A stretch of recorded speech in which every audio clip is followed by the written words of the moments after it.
That sounds like BS. Hello! Now you can hear me. We love it when, technical problems solve themselves quicker than they...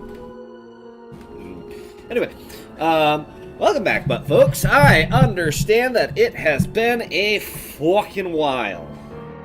I actually had to go to the end of the last session and figure out what the hell happened last, because Jesus Christ.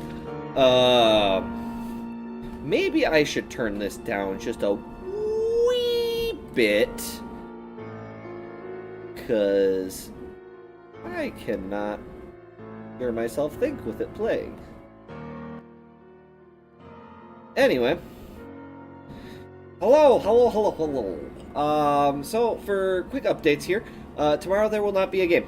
I will not be available, so there will be no game. So Island of Cruelty is being put off until next Saturday, so feel free to tune in next Saturday.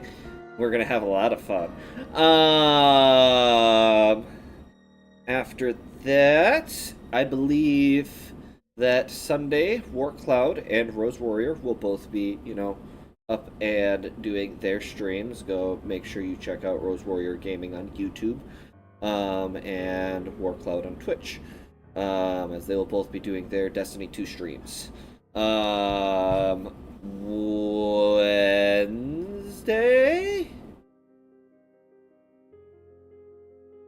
Wednesday. Also, there may be a stream tomorrow, but it'd be too late for a D&D stream. So, but Wednesday should be the start back up of the Meat Wagon. I have yet to hear back about that, but it should be the start back up for the Meat Wagon. Hopefully, we finally finish that.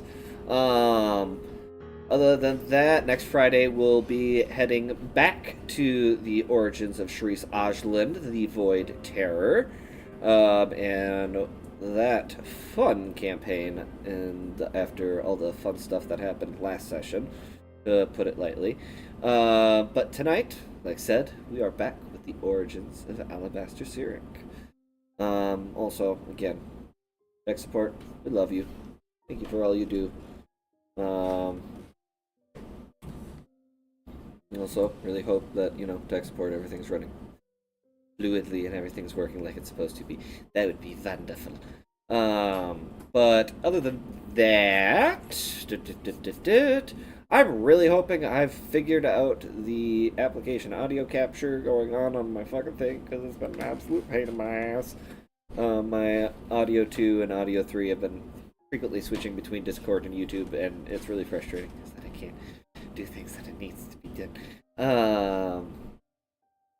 And again, there is now a playlist for this campaign. So if this is the first time you're tuning in and you're wondering how the hell we have gotten to this point, feel free to jump onto my channel, go check out the origins of Alibastor Cyric, and it should be in order for what we have. Unfortunately, when we first started, we were streaming on Twitch, and the first 2 or 3 sessions were lost, unfortunately. So there are missing bits and pieces to it, but parts of it will get brought up and referred to, so if you have questions about it, there's not much else I can really go over. But other than that, we will go over the announcements for everybody else. So, Saiuki, you got any announcements? Alright. Stumblr, how about you? How about Kay? I'm not even going to ask. I'm aware you have an announcement. I'm just going to unmute you and let you go. I'm going to actually take that away. There we go. Now you may go.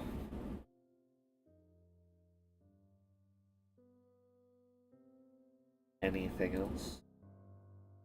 That's what I figured. Then, in that case, why don't we stop delaying and get right into the meat of the matter? Last we left off, at the beginning of the session, the party had just gotten back after the demise of Okith Opalcoat.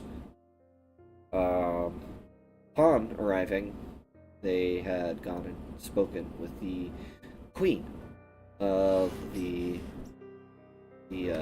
drow and such. Upon doing so, once a few other members of the party showed back up, some of the party noticed a pair of people kind of paying very closely attention to their group, who turned out to be Sardier and Eric, two individuals who, one, found the other and decided just to kind of travel with him because safety in numbers, and two, was told a very cryptic message. Now, upon arriving, the two parties began to conversate and came to a tense agreement to kind of get along. Cyric wasn't exactly, happy because, well, him and gods haven't been really getting along very well as of recent, so to speak. So he decided to go take a walk, and Eris decided to go with him. The minute they stepped outside, a force that the party all but forgotten about immediately pulled Eris into the land of corruption and madness. Being shown her mother and being threatened, Eris attempted to negotiate with Zugatami, the god of chaos, madness, and corruption. And when she kind of got a little smart about it, in a sense, Zugatami thought it a fun idea to drag the rest of her party into the mix. And after some serious demands and the understanding that this wasn't something she could negotiate with, Eris opened the portal for her father Zugatami to escape into the material plane. The party, quickly trying to, gather their wits, immediately got out after being pretty much tortured and tormented by the god himself. Once they returned, they realized it didn't take long for word to spread. The Undercity Cavern hideout meeting area ran by Phoenix was all but ready to jump ship. But it turns out that the Drow Queen and the Phoenix at least had you guys in mind. And were told that they were going to be escaping on the Drow vessel, the Death's Embrace, in order to hopefully get as far away as possible from what has been unleashed. Last I checked, that is where we left off.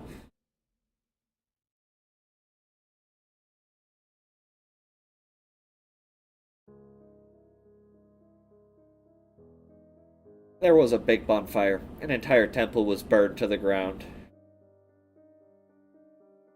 Ah, that's what Cyric's calling it.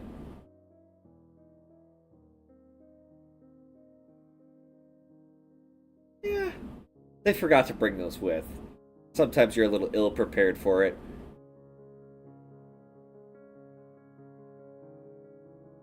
At this point, you notice the motion from the figure you guys pulled through the portal with you. Loki stirs. Drowsy, tired, exhausted, bruised, cut.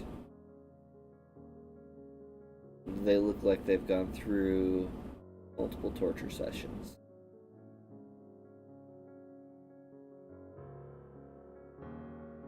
They just kind of open their eyes and look around, confused.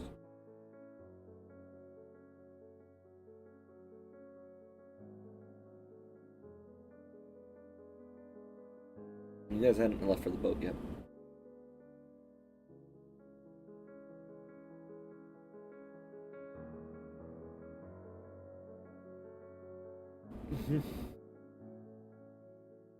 To the motion from Loki. Either way. I can't remember every detail. I had to skim real fast, like, alright?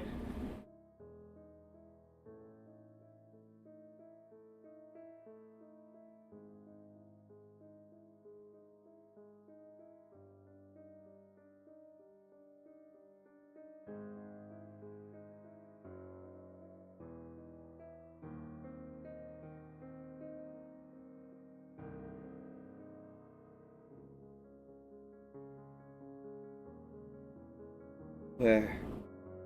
Oh. Where? What?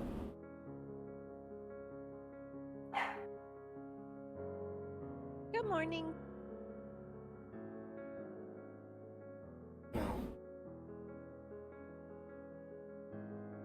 No. She tries to kind of push herself off of you guys. It's alright. Kind of stumbles a little bit, hits the wall, kind of catches herself. You're safe now. Well, safe as you can be.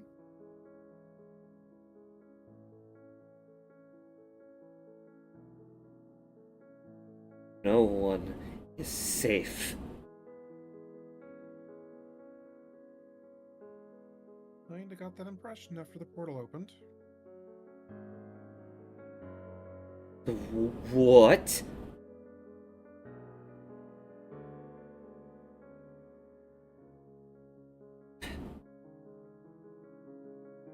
What portal? That portal.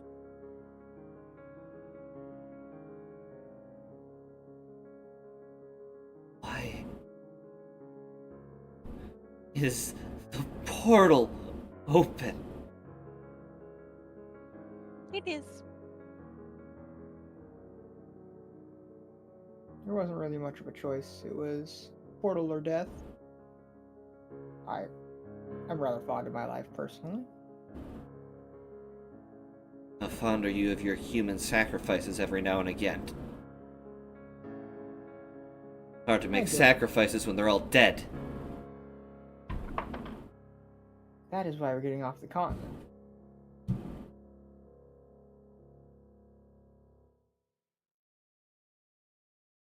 Think leaving to another continent is gonna save you from the god of corruption, chaos, and madness? They seem to think so. If nothing else, it'll at least buy us time. It won't. Maybe That's a better idea. a year at most.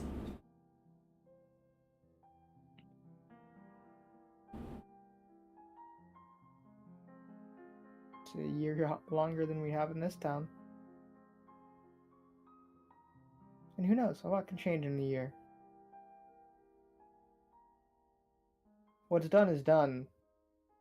I am trying to get a grasp of the situation, and clearly I am on point.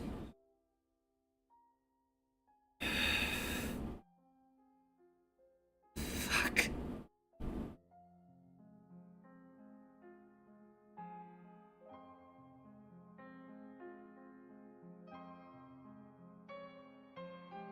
This Eric will kind of... I mean... At the end of the day... A year to prepare is a year to prepare. Hell, a month to prepare is a month to prepare.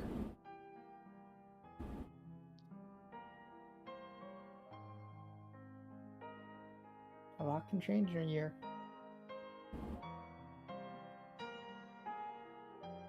Cyric kind of is, you know, after, you know, Loki was set down, it's just kind of... He's quiet. Definitely looks like he's mulling over thoughts.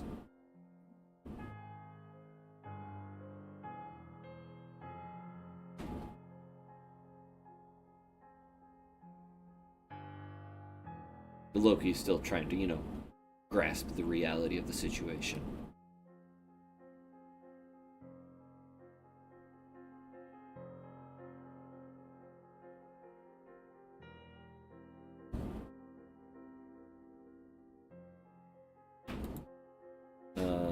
To ask this bluntly,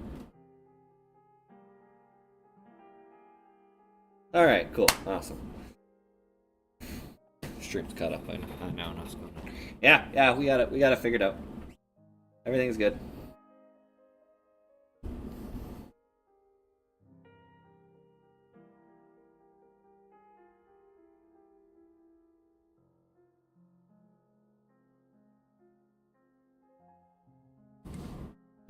And what's the plan? Please Like I tell said. me you have a plan besides escaping to another continent. What continent?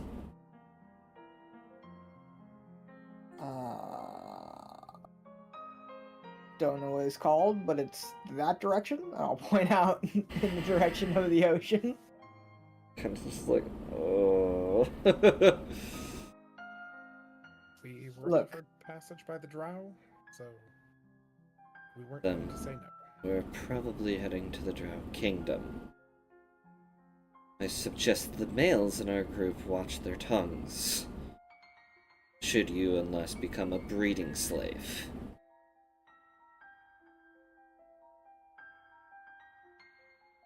Queen is very generous. That will only go for so far.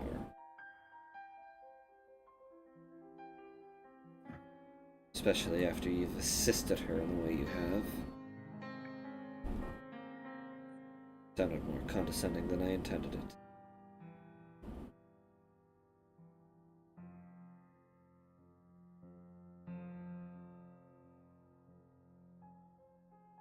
At least for now, we have some allies. And we should probably not keep them waiting. At this, you hear the door open up. You see the goblin war boss poke his head in. Hey, you fuckers coming? There's big black clouds coming this way. You guys want to be here when those show up. Black clouds are already here. I was controlling weather. Oh. There's other black clouds coming too, though. Oh? Are they darker? Well, if you consider black as ink darker, then yes. They're bigger, blacker clouds. Then let's get moving.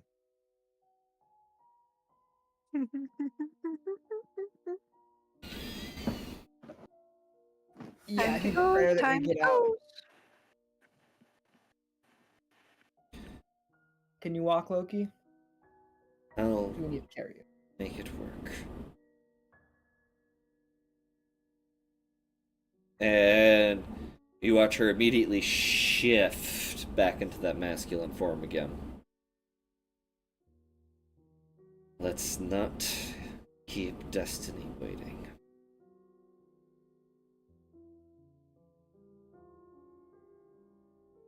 God, I hate Destiny. I'll just walk out. So, by the way, Yuan-Ti, I forget her fucking name, even though we work together all the time. She said that she is very thankful to you and that we're also getting more people to come with us from the monstrous races. So, if you ever need anything, she said that we're supposed to give you anything you need within reason. Sacrifices are included in that. We have people we could give away. That's fine. Prisoners, shit.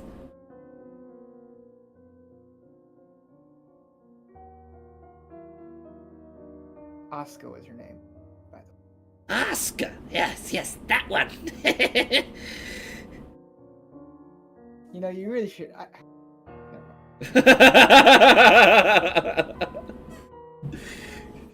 this point, he's just going up the ladder.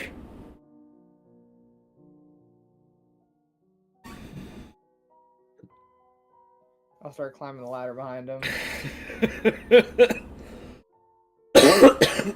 Ow. If somebody could like skip on a ladder while climbing it, somehow Eris is doing it as she works her way up.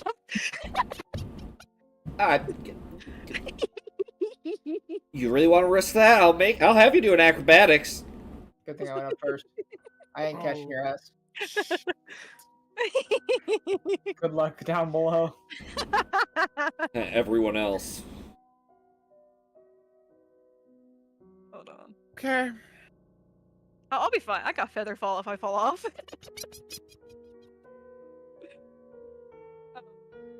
Do it again. Acrobatics check. Alright. Let's go. First roll. It's a 19. Why are you rolling a GM layer? I don't know. Why am I? Did you break it again? I hope not. There. I changed it back. We'll see what it does next time.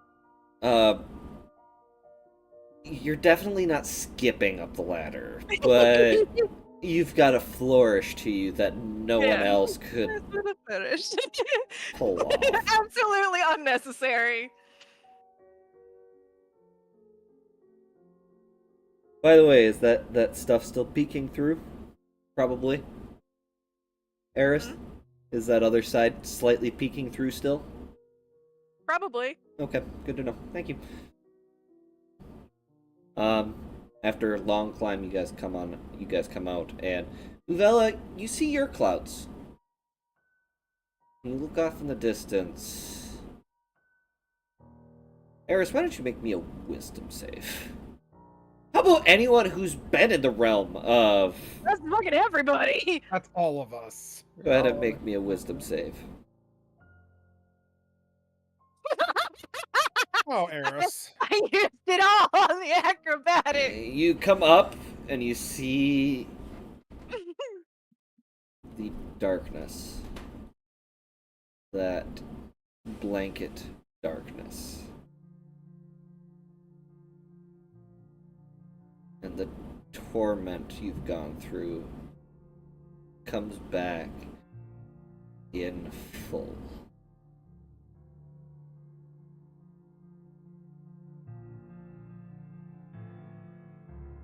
Kind of freeze on the spot.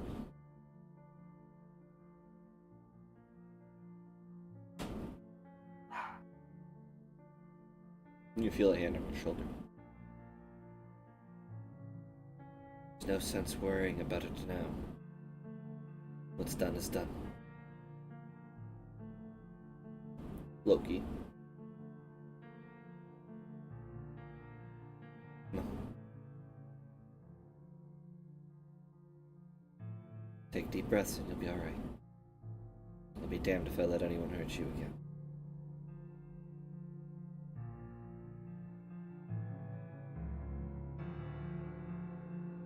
Probably, honestly, she's still holding the dagger, so she's probably gripping it just a little bit tighter.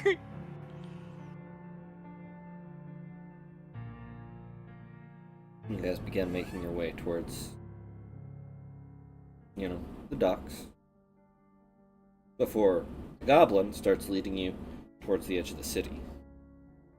You don't see a ship on the horizon from within the city. Thought the ship was at the docks. There's no way in hell that thing would fit in there.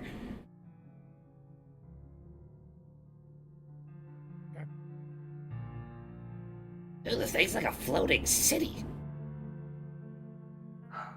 Well, lead the way then, I suppose. That was the I will plan. I'll start using control weather. As much as I love the storm, I'll start to make like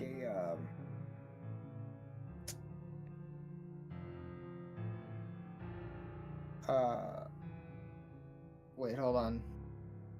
I'd make a cold front. I'd start making it chill so that it starts blowing the wind out towards the sea. So when we start going, it'll have a nice breeze that direction. You guys, at first, you just feel the slight chill. Before long, you guys reach the wall. And immediately, he reaches out, kind of slips his fingers in the cracks of the wall, starts pulling. You can hear the grinding sound of stone. He opens up a secret door in the wall. Alright. Inexperienced fucks first. I'll make sure Eris goes first. What makes you think she's inexperienced? God, I hate you, Kay. I hate you. I fucking hate you. I hate that. It's fucking finger food. Anyway, I'm sorry, it just bugs me. She's chopsticking Taki! Anyway, Nice. if no one else volunteers, Sarter will go first. Okay.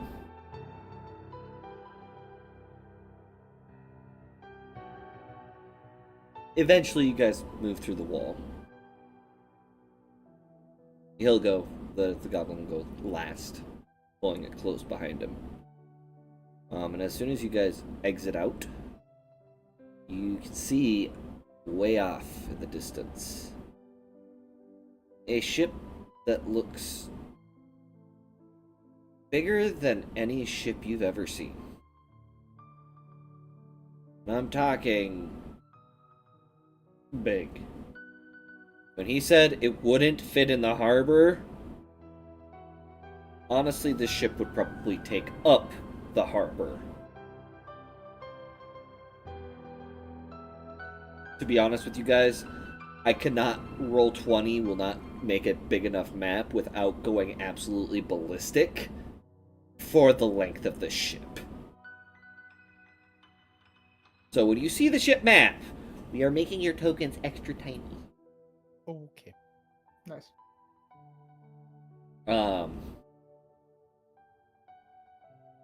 But he eventually starts leading you downwards, down the steep slope. You can see there's a few boats on the shore. Couple of people you recognize as the Phoenix, the two experimental wizards that a lot of you were very curious about, that are sitting in the corner all the time talking about their experiments.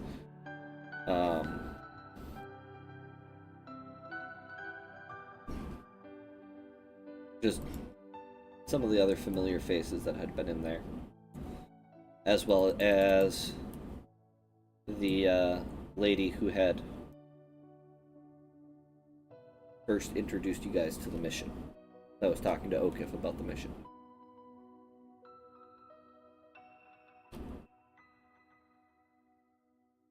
As you guys get closer, you can see they've got a small, maybe 15 to 20 foot long, kind of like lifeboat, dinghy. Phoenix kind of looks at all of you guys. No offense, but I blame you that I have to get on the fucking water. That seems fair. You can blame whoever you want.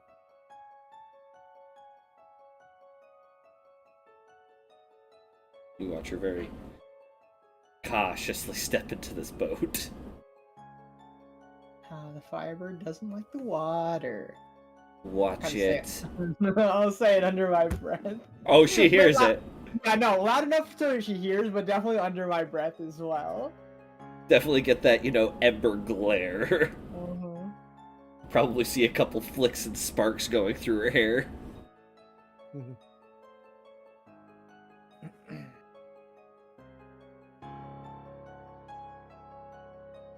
And definitely on purpose. Loud enough for you to hear, but under her breath, she hears, "Last time I take fucking strays in."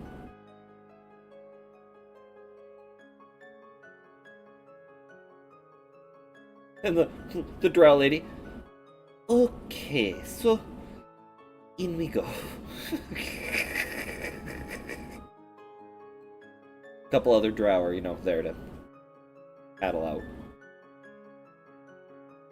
Or you thought paddle out, until they kind of pull out these weird contraptions, kind of clamp them to the side of the boat, each of them holding a part of it at each time. They start pressing a couple of buttons on it, and you can see the gust of air come off the back of these contraptions. By this point, the chilled wind has started to pick up. Mind you, nobody knows that Uvella did this, and some of them are cursing as you guys are starting to go across the water. As you guys are going across the water, looking back, you start to see forms in the darkness. Some small, but others much, much larger.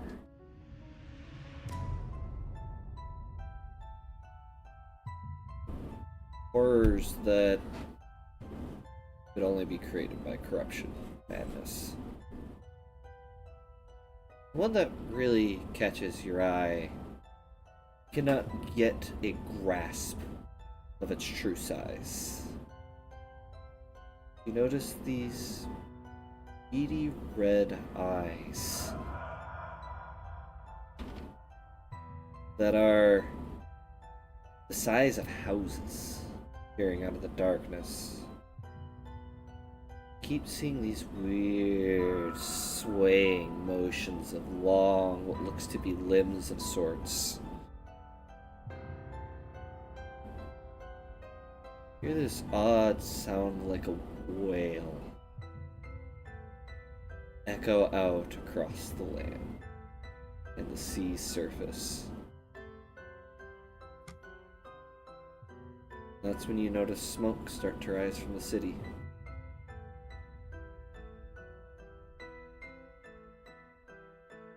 Start to hear screams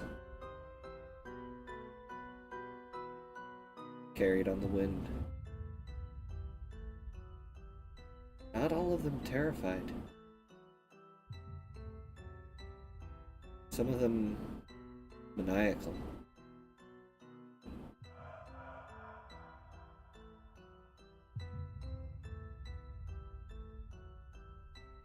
Some of them are laughter. And as you continue to rocket out to sea, notice the form doesn't stop at the city. This large entity that let out whatever that bellow was. Mind you, the Death's Embrace is probably a good couple miles out to sea because of how big it is. Watch as this form gets to the water's edge as the darkness reaches it.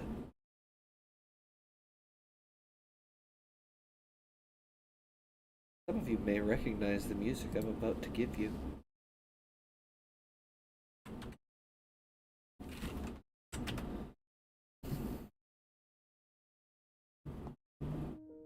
I just have to find it again. Here it is.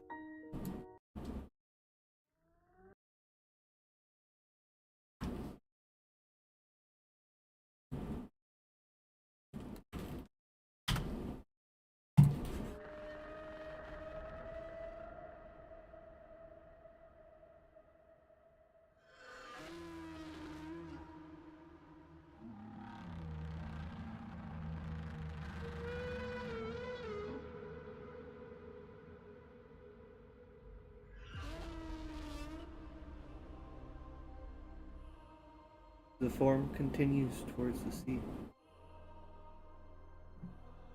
The form very slowly going down and down and down. It's at this point that you've noticed that the seeming burst of magic off the back of the Death's Embrace has started to propel the large ship forward. As the lady who introduced you guys to the job, I advise that all of you hold on very tightly. Find something to hold on to. Yep. Eris, you feel Cyric reach out, put his hand on one of your shoulders and his other one out on Loki's, and very tightly kind of holds on. As you watch the Drowse on the side kind of look back a little wide-eyed and says something in Undercommon that you guys don't quite understand. If you understand Undercommon, you hear him as, "Are you sure, mistress?" She goes, "Yes." And you feel the speed you guys are going pick up immensely. Ripples in the water start to take form, not from the boat. You see these other forms with tentacles starting to kind of come to the surface. Everyone may make me a history check to see if you have read about this or remember hearing about this. I'm gonna be honest, as the speed picks up, Ares is probably like, wee!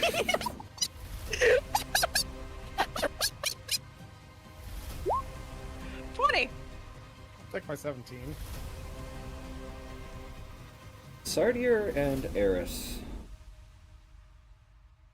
Especially Eris. You remember those noises from as a child. You remember your father saying, "The Mad King awakens. He's ready to hunt. He's ready to prey." Cthulhu's hungry. Sardier, you've read tales, legends of massive creatures of the space and seas. But they were just tales. They were just tales. They had to be tales. There's no way. Except... Oh, yeah, Ares is probably looking at it over at the phone. Oh, it's Cthulhu! How do you do?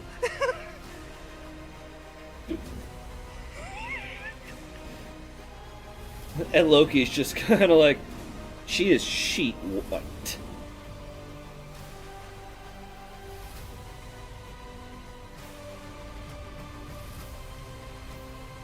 And Cyric, stoic as he can be.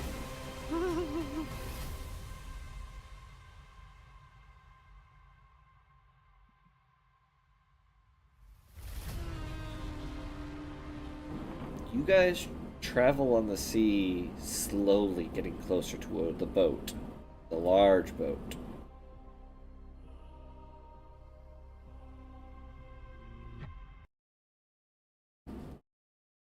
As you continue following, there is a point where you watch the eyes come to sea level. To tell you really how far out to sea you guys are. Eventually disappear beneath us. The sounds of the creature still echo out.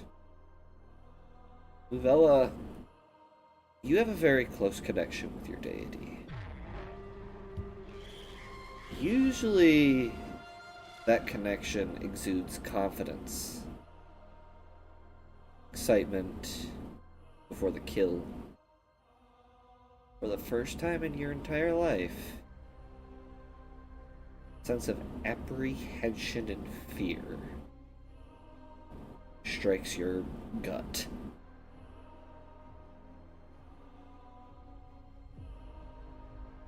Sardier,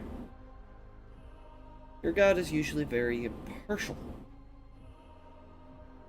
Not taking, this or that either way. The same feeling meets yours. Eris, you're fucking crazy. You're just like, wee! Row, row, row your boat quickly out to sea. Scarily, scarily, scarily, scarily, off to come get me.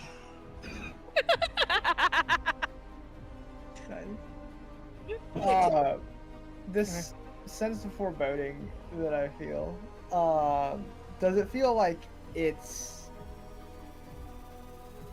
almost like my god themselves is scared for what's happening, or more just because of everything that's happened, the comfort that I usually feel in my god is... Yes. Thanks. Okay. It's both. Okay. In your guys' religious study, there's a reason Zugatami was locked away in his lair. Zugatami, for a little history lesson, is known to be the harbinger of end times. The harbinger of the lost pantheon. The harbinger of the old ones.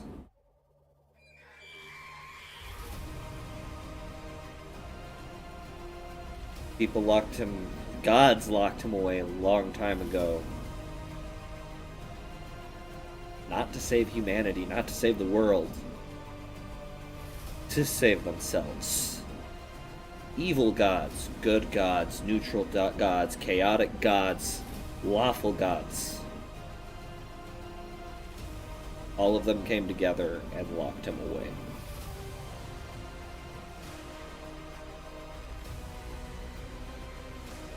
I don't think there's one dumb bitch to let him out.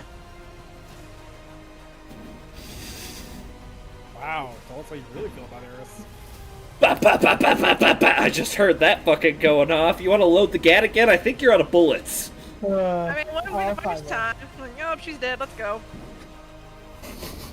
I mean,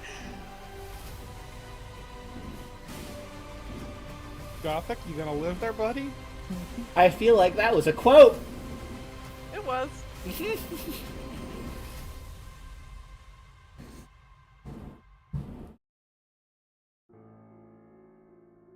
You guys may go back to the dark piano. Music from before. You guys will arrive at the ship, well, catch up with the ship, in roughly an hour's time. Oh, so we're still on the little... You're still in the dinghy. little Okay. dinghy, Oh boy. and you just We watched. picked up speed, it's still gonna take an hour.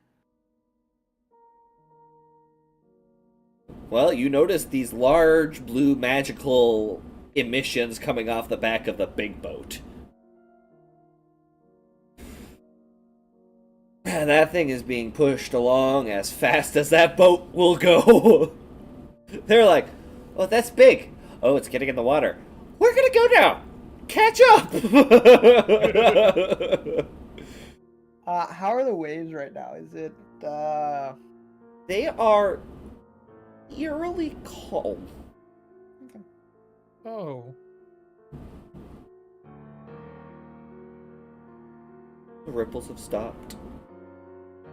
Every now and again, you think you catch the glimpse of a small tentacle peek up above the waves, but it can also be dismissed as imagination.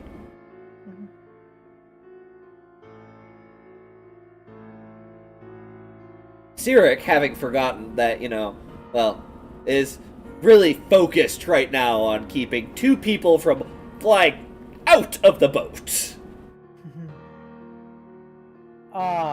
I'm actually gonna go over to the Phoenix. Assuming I can move around without falling off the boat. Carefully. I will say, what is your dexterity or strength score? It is a 16 and a 14 respectively. Okay. So 16. If you were to create a path, are you proficient in acrobatics? No. So 13 passive acrobatics. Because it's 10 plus your score, plus proficiency if you're proficient. 13 athletics, 12 acrobatics. Maybe don't move on the rocket boat. I will say if you move at half speed, I will allow you to move without and skipping like a I'm fucking definitely rock. along the scene. Right. And I mean, you said it was really calm, and once we're moving, it's not that hard to move on a moving boat. No, that's why I'm saying if you take your time to do it, because this is you guys in this era, you're not really used to moving at this speed on a small little dinghy. Mm-hmm. As a matter of fact, I'm pretty sure most of you are land lovers. Yes, I am a fan of, the sky. I've jumped off a cliff or two. Eris is used to swimming.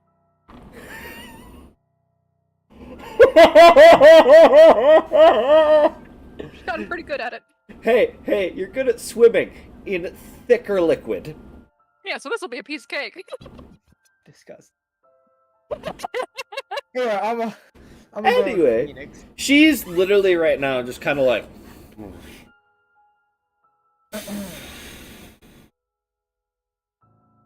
I'll just go up next to her. I know you might not necessarily follow my deity specifically, but if ever you need faith, now seems like might be the time. Right now, throwing up over the boat sounds like the time.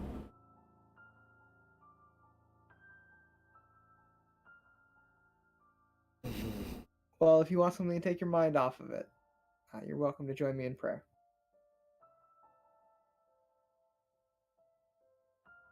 I don't think any amount of prayer is going to save us from whatever is beneath us.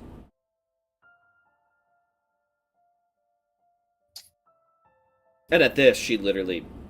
And she's over the edge of the boat. Okay. Wait, like, just... She's over the side of the boat. I was like, bitch. And let me tell you, I need water. Gonna dive right in. Stumblr, if you don't want this description, take your headphones off. Mm-hmm. I'm good. Yummy. You, watch her chunk over the side of the boat, and moving at the speeds you are going right now, it's literally a stream that goes...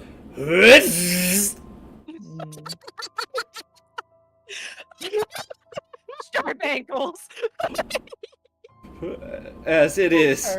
There's a line in the water. If you look back, you can literally see where it landed all the way back. Oh god. She No, as long as blew... I don't have to clean it, I'm good. She blew chunks in a trail behind you guys. That is a And the fishies. deep-seated, like, orangish red. Oh. I'll just, I'll pat her on the back and,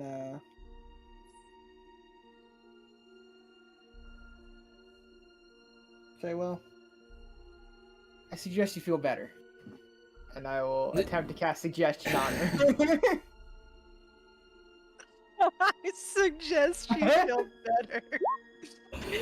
I mean, I'm gonna say she fails and you watch her try to prevent herself from throwing up for the duration of the spell as her body is trying to retch. Yeah, you know. It's very much a Mind a very uncomfortable look as veins are popping at the side of her temples and her neck. Oh, She no. feels better, right? She does not feel better. She's not vomiting. That means she feels better. How long does that last? 8 hours. Oh. Oh. For the next hour at the very minimum, or until, you know, Uvella realizes it's not helping and drops it. Yeah, that's not happening. It's Uvella. Alright, I'll roll an insight, I guess, because okay, fine. Fine. I will say for your sake, because you're enjoying this little torment. I definitely leave it for about 10 minutes. Yeah, she's just like...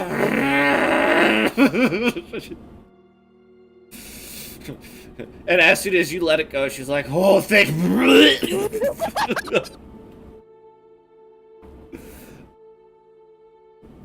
All you hear from the back is... still singing her song. all you hear from the back is Cyric go, Uvella, good try. I don't think that helped. That was painful to watch. I thought it was rather fun. You literally get a...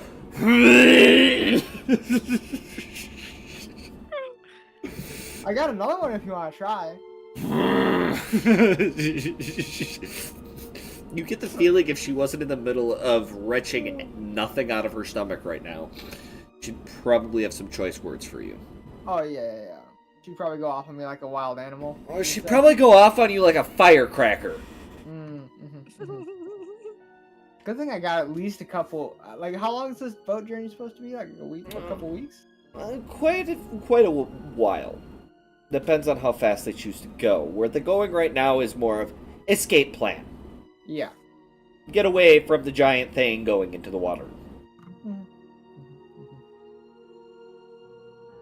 I will say, once that darkness reached the shore's edge, it did slightly slow down at the water's edge. Okay. but it is still expanding. Eris, you're ahead. You can hear that cackle of someone who is having way too much fun. All I'll say is, Stumblr's heard this cackle before. All of you have heard this cackle now, but Stumblr heard it quite a while ago. Oh. Anyway.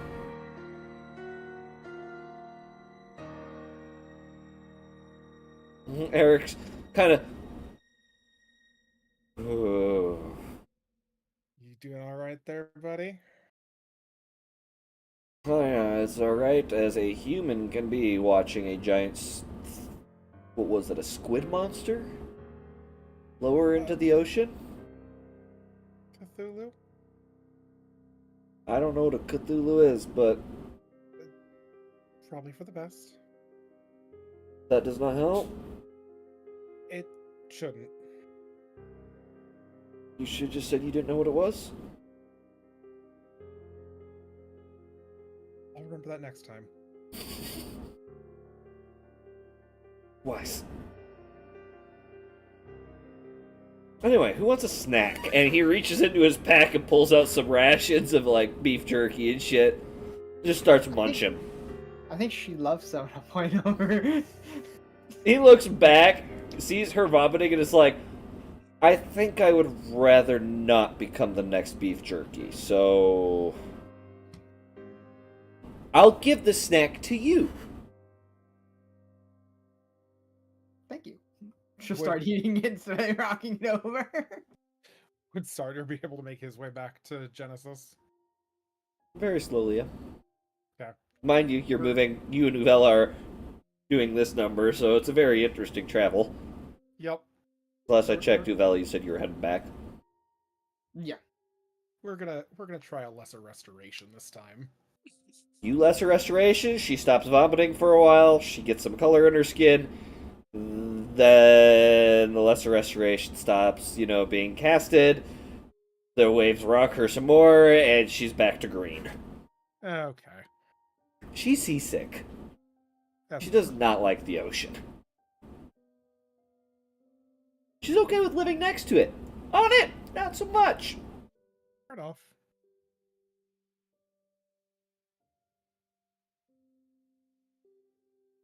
But in the 6 seconds, 12 seconds, she has relief. She goes, "Thank you." Oh, okay. I'm sorry. Mm-hmm. And she just kind of, at this point, resigns herself to leaning over the edge on her arms. If there's room to sit next to her, Sawyer will sit next to her and just kind of gently rub her back. I mean, there's room. Okay. They're 3 4-seaters. Benches.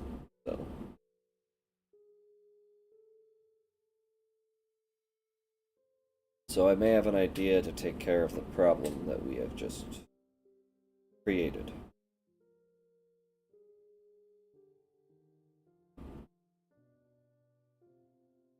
That means moving some things forward a lot quicker. Trust me, you don't want to deal with what's underneath the sea. That's a problem.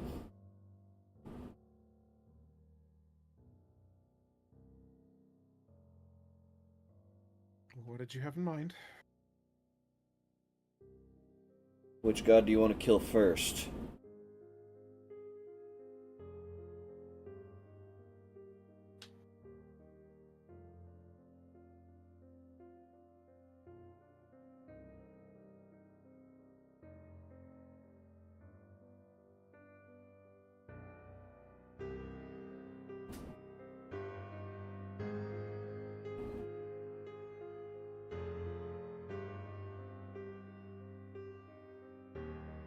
They aren't going to come down and help us. They follow their stupid fucking oath too closely. I mean, to be fair, Droidal sent me to help you. Droidal sent somebody to do her bidding for her. No offense. Where is she? Probably a little busy. Given. Yet gods can't interfere in the mortal plane. Catching my point. Yeah. Again, no disrespect intended. Do what you will. I think it's pretty fucked up that instead of taking care of the problem and getting rid of it instead of locking it away, been a far better solution.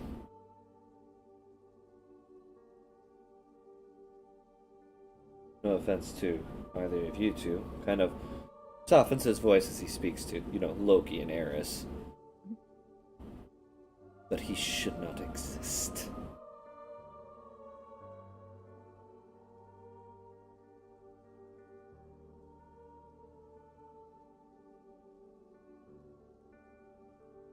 The only thing he does is torment innocent souls for no fucking reason. Except for his own entertainment. Keen point, as he points to Loki's very broken looking body. And then points to Eris, who you guys just watched recently, cut herself from navel to chest with no problem. And then points to the rest of you who now have these scars that are forming on your neck from, the chains that were around your neck. I don't think it's quite fair that we have to suffer with something the gods refuse to take care of.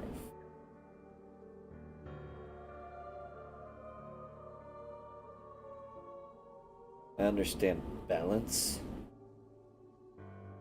But you look back at that black cloud and the thing that just went under the sea, and you tell me that looked balanced. Your theory, though, is that killing a god grants you their power. Who's to say that whoever takes out Zagatomy won't fall into the same corruption? Just because you're a god of something doesn't mean you embody it. You make the choice to. And he takes out a book that looks so old and frail that it looks like the wrong touch could possibly blow it away. And he holds it out very jerkily to you, Stardeer. You'll take it. Carefully. Grab the book and you look at it. There's no title.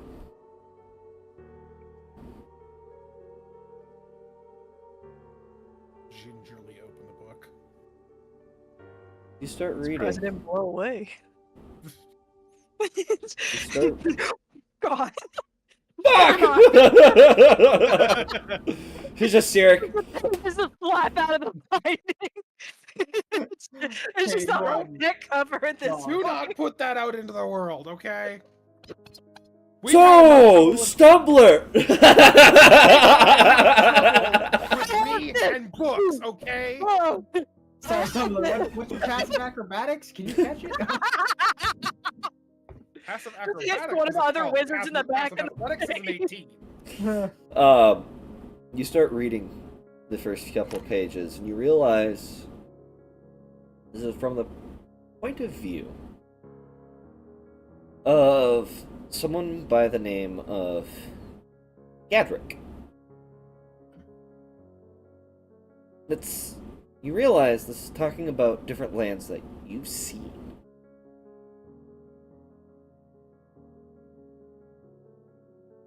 But not once is there a mention of gods.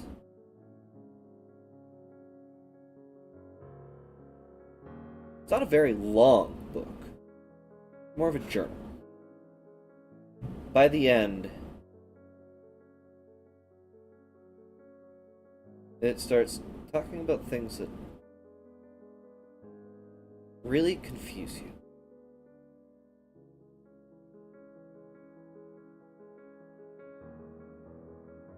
Day 279.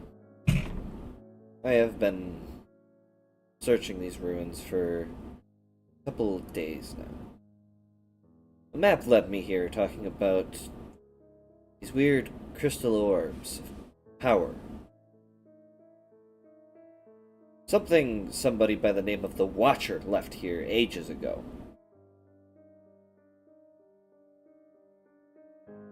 He's come to my dreams and told me about them, said I might be worthy. Don't know how I feel about it, but if it grants me the power that I desire to form this world into what I want it to be, so be it.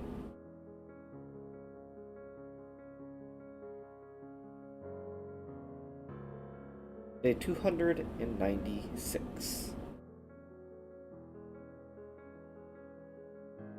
These tunnels are like a labyrinth. Like there's no end to them. Shadows seem to be moving. There's whispering. I swear something's following me. I mean, every time I look back, every now and again I see this... see eyes. I swear they're eyes. Have to be eyes. Bright, golden yellow eyes. Lurking from the shadows. I don't have time to write. There might be time once I get out of this labyrinth.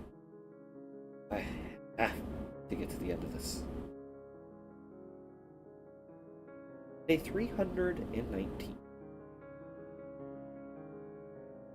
320? Question mark. Starting to lose track of time. They're definitely eyes. Thing woke me up last night. Grabbed me. I barely got away. But not before I saw its face. Well, lack of face. Like shadows dancing under the hood of this thing. They're definitely yellow eyes. There's no pupils, there's no sclera, there's nothing. It's just yellow, glowing orbs floating in darkness.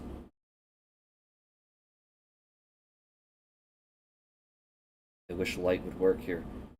Anything, some sort of light, or time was easier to tell. The two, as anything would help maybe keep my sanity. I can't tell where I am. I can't tell what time it is. I don't know if I've even slept 8 hours.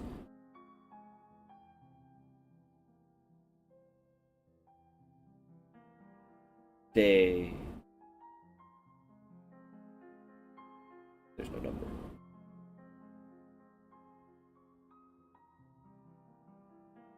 Doors, they crack. Door, it cracks. Push the right button and it might do more. Open, please. Show me the power I need to see.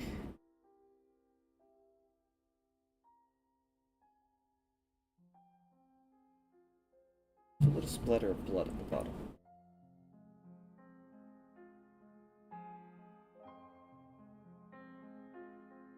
The next page, the writing suddenly changes.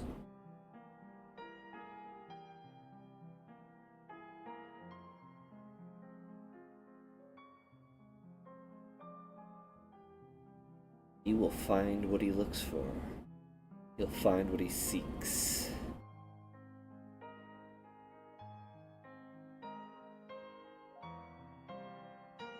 The Watcher left it for him. I'm just here to test him. See if he can actually survive the shadows and be the one actual true god outside of the Great Old Ones. It's time for a new form of leadership anyway. I'm tired of serving these senseless, violent entities. And as you're reading, you get this sudden feeling of foreboding. Start here. As you keep reading, you notice that you don't hear the sound of water. You don't hear the sound of movement. You don't feel the breeze. As you kind of glance up to take in your surroundings, everyone around you is frozen.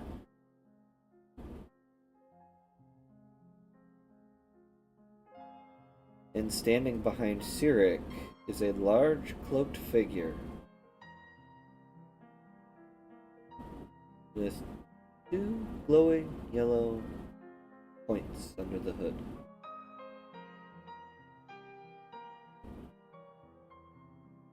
I see they found it.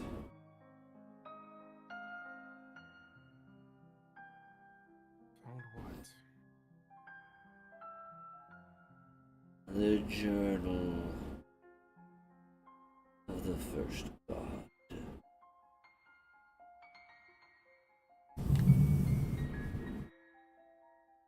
Kind of ironic that a child of the god of shadow would find the journal for the god of light, life.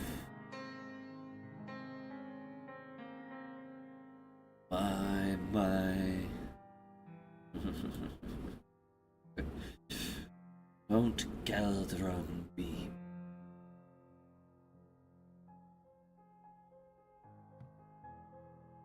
Are you saying this is his journal? Or older than Galderon?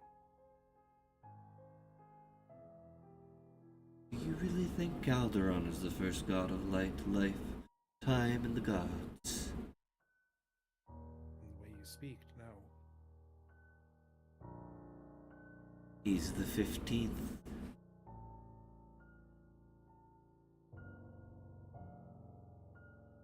Eldric was the first god of light and time. Traveled through my abyss of shadows.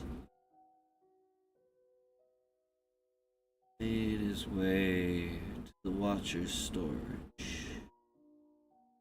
Took the first two orbs.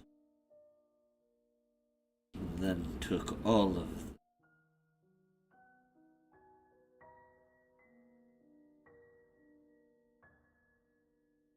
Opened a box that was not meant to be opened.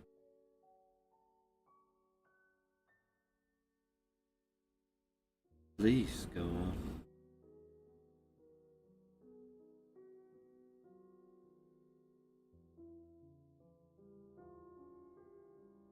I'll keep reading then.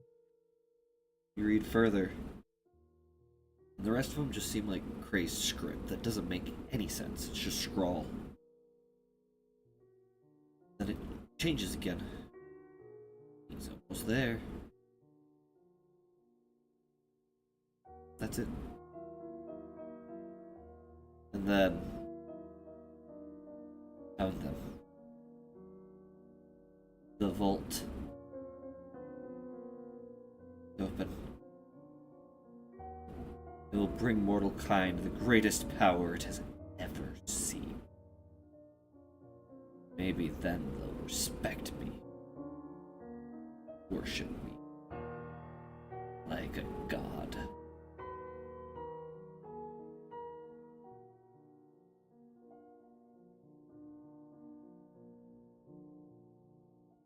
So Gadrick was only after the power of it then.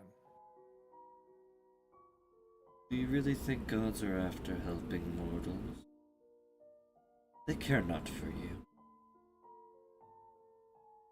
If they could keep their power without your praise, they'd be away with you in a heartbeat. Do you think I have followers? And this is the first time you notice something else appear under the hood besides these two golden beady dots. You watch this large, pointed Cheshire cat smile spread across the width of the hood. The joys of being a great old one is I don't need you.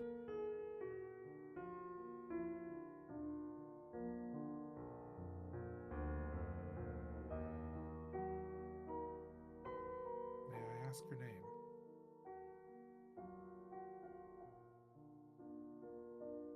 Do you think me a fool? I just want to know who I'm talking to.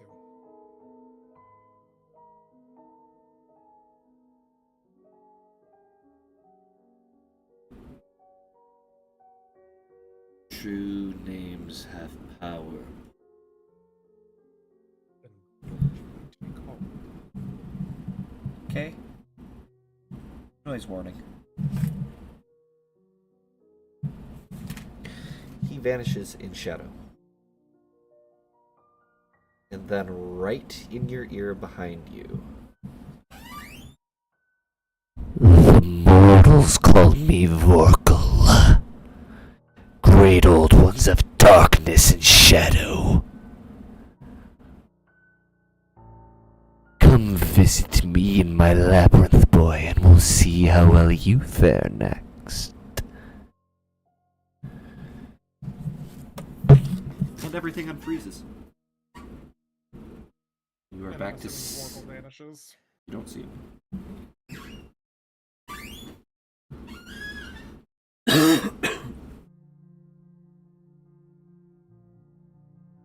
Roger will close the book and hold it out for Cyric. He takes it from you. If he notices anything different about you, he doesn't say anything. Puts it away.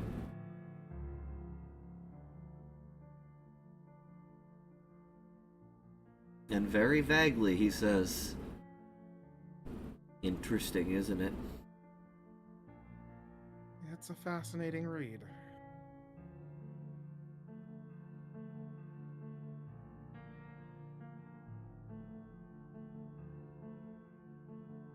And be careful who you share any information from that book with.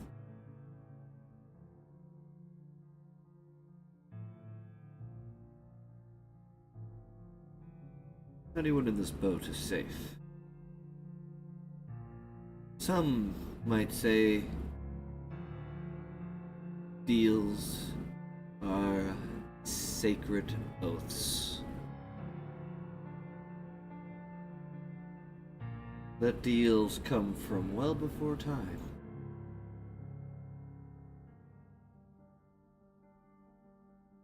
That the Creator himself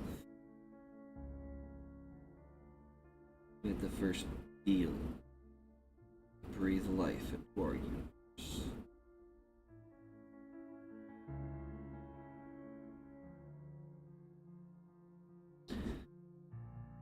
Eris and Uvella, during that entire time that he was frozen, your bodies were frozen, you could hear everything.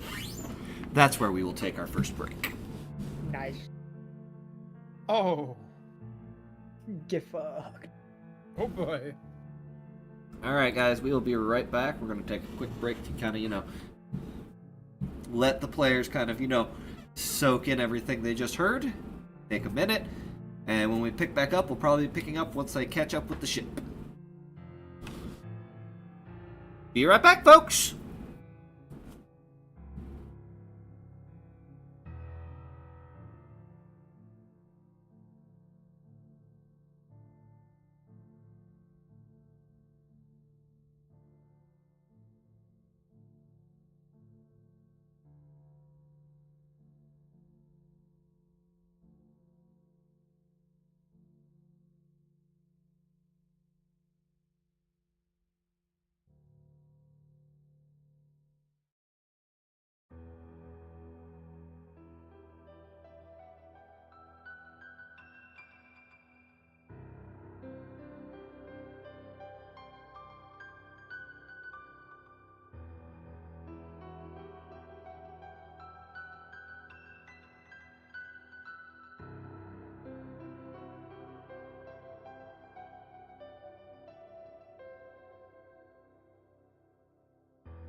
This is for this one. Hello, folks. We are back. Now that we are back, we can move the players to their new map. By the way, this is only part of it, and it's not big enough.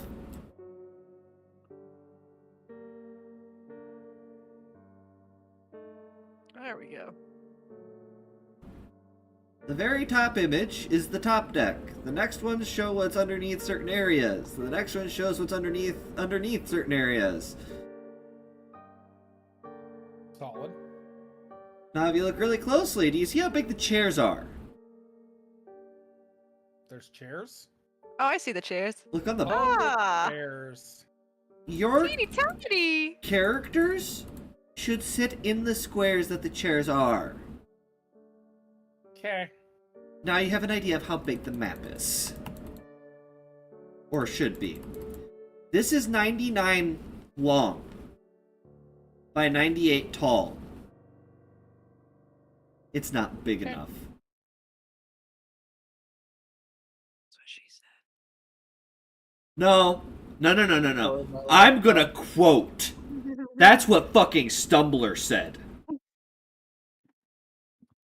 Come on now. You're the one who said it with everyone there. I mean, you're not wrong, but you're not gonna call me out like that. I'm gonna call you out like that. Alright. Hello, folks, and welcome back.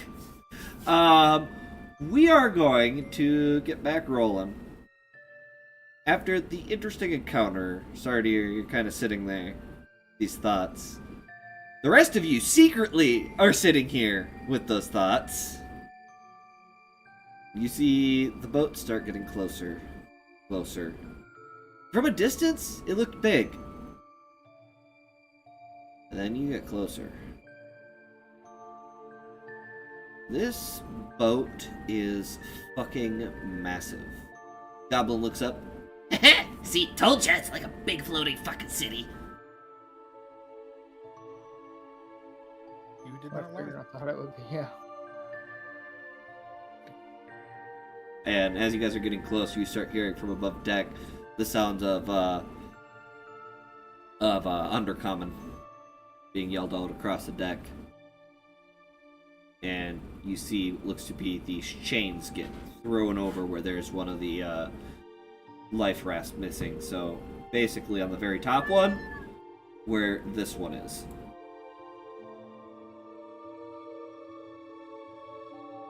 And as soon as you guys get closer, the drow that have put the contraptions on the side of the boat push a button, drop them into the ocean, and immediately reach up, grab these chains, and start hooking it up to the sides of the boats.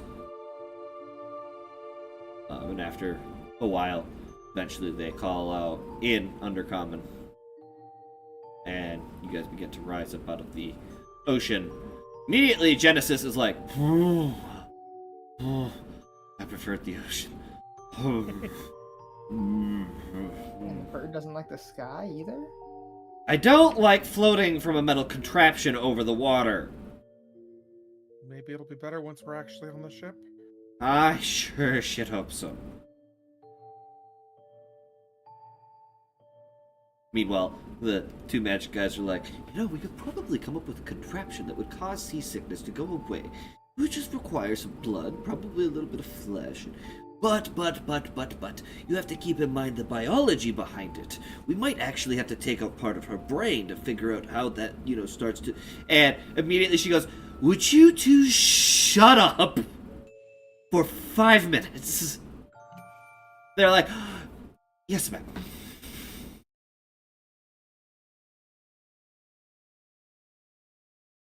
At this point, Cyric has, released his grip on both you and Loki.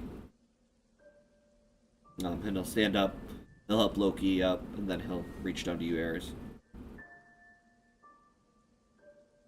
You ready? Yep. Well, come on. So climb up. And, stand up, he climbs over the edge, A couple of you guys start climbing over the edge. Genesis falls onto this fucking deck of the boat. It's just like,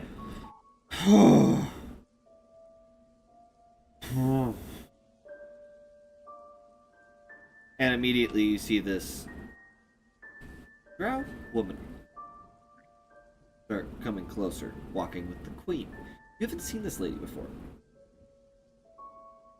Let me post an image. I'm not going to give you any names yet for them, but I will post an image in the NPCs of the Origins. Upload a file. Origins and all campaign Cyric. Open. As a matter of fact, if you guys have pulled up the stream at all and looked at it, you probably saw the image on the main screen. Whereas the placeholder. The lady with hairs tied up in the back, wearing what looks to be a very decorated armor. Approaches. She's got a rapier on her side. And who are the landlubbers on my deck? The queen. They saved Elysia. Even the men are currently free. We do not, they will be given permission to wander the Decembris. I see. So you saved our princess. Eric kind of is like, I'm gonna step off to the side here, because I had nothing to do with that. Sardier's gonna follow Eric. Kind of watches the two of you step off to the side. Kind of this hungry look in her eye. So if these two didn't help, no, they are with the group. Bummer. Both would make for quite interesting offspring. Anyway, immediately turns to the rest of you. I greatly appreciate what you have done. Glad to have helped.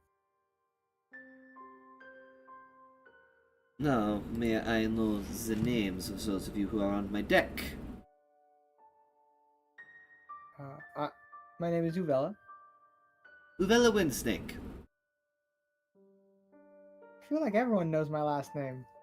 I was informed by the auntie that is on my boat. Hi.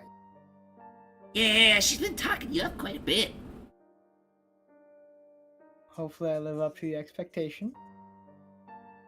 Don't sacrifice my people and we won't have an issue. Fair? I think I can accommodate. Unless the queen gives you specific ones. Would not be opposed.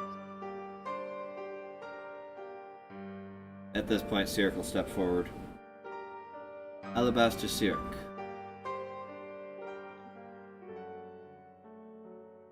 Ah, the one causing all the fuss on land. Interesting.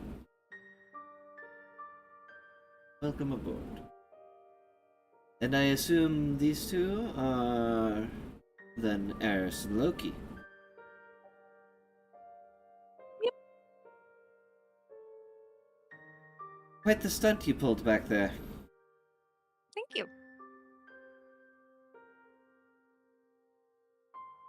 The rest of you can definitely see this was 100% a test. And you can't quite tell if Eris passed.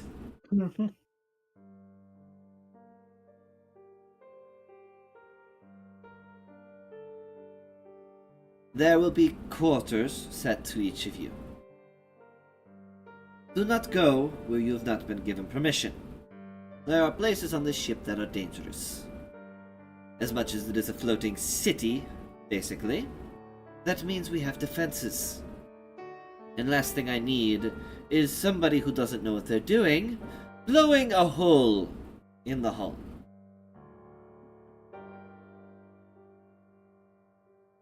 Sounds like a plan. Now, two attractive males who stepped off to the side to, remain out of sight. Do you wish to step forward and introduce yourself, or are you going to hide in the shadows for the rest of your time on this boat? Sardier will kind of step more toward the main group again. I'm Sardier. And I'm Eric. Pleasure. I might still take you up on that offer.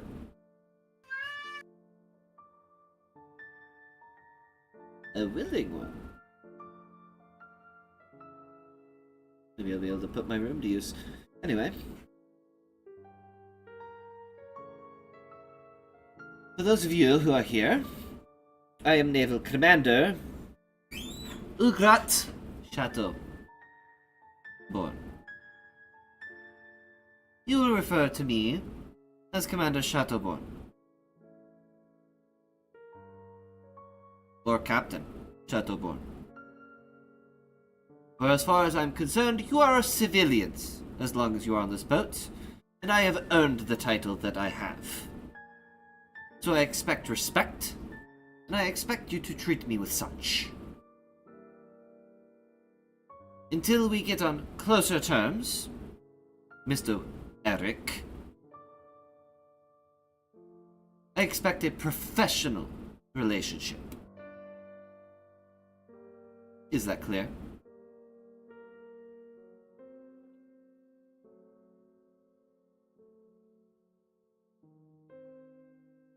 Eric says nothing, so Sardier will kind of... Yes, Shadowborn. Commander Shadowborn.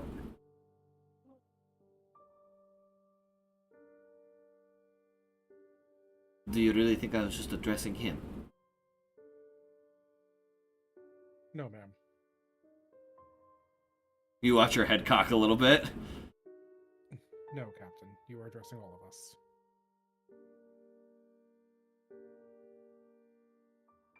Circle. Give a very polite bow. Is understood, Commander Shadowborn. This, he kind of nudges Eris a little bit.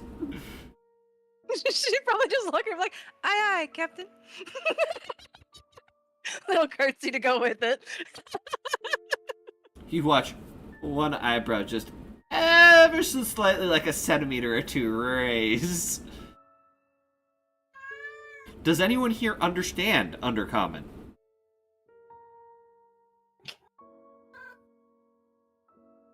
Nope. Kind of looks over at the queen. Is gift. The queen's just like.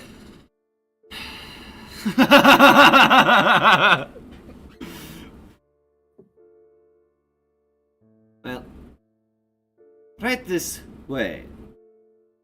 That'll be interesting. She will lead you guys, towards the doors on the third map in the back. Basically, she's going to show you guys, where the dining hall is. Like, this is where you will eat. Food will be provided at this time, and this time. No other times. If you are caught in the kitchen, we will take your hand.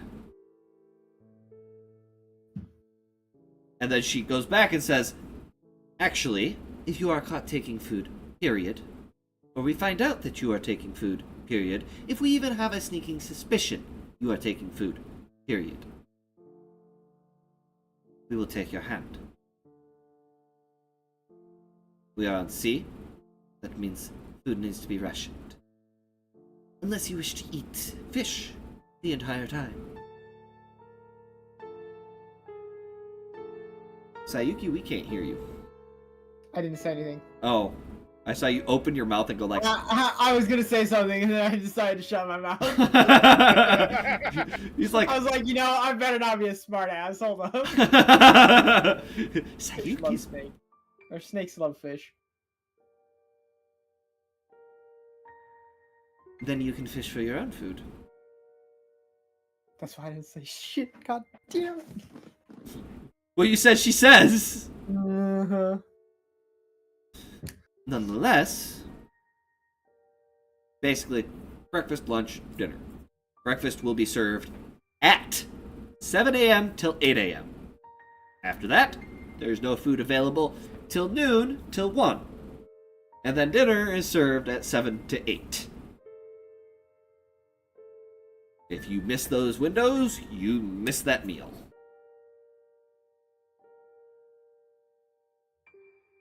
You are realizing that, yes, this may be a civilian city boat, but there's definitely some militaristic aspects to it. You also did notice there are, some crops growing on the top deck. But that's some crops on the top deck. Alright. Now that we have that understanding, and then she will take you guys below deck. Now is when you are going to give me more time to make the secondary map. Nice. As you guys are kind of talking. Captain, how long of a trek is it to get to our destination? The kingdom of the Drow is on the opposite side of the world, so it could be a couple of weeks, could be a month, could be a couple months. Depends on the seas, and the thing that lowered itself into the ocean as we were leaving the city. Any islands on the way, or is it just open ocean? There will be a couple of pit stops at small islands that allow the Drow to stop, but other than that, no. Hence why we have gardens.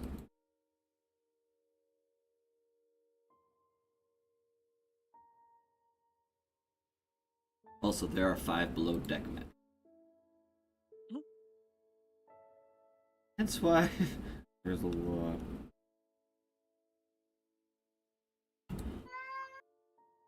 Why, did you forget something before we left the city? Just curious. I like to know where we're heading. Safety. And that should be your real only concern. To be frank. Because we definitely could have just left you back there with whatever that was. Now couldn't have we? That was father. You have an interesting family, Miss Eris.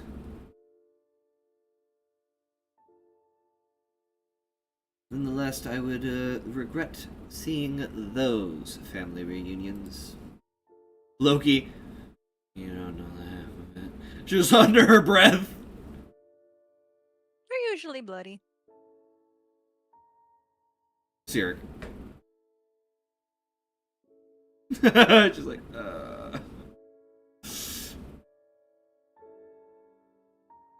Either way,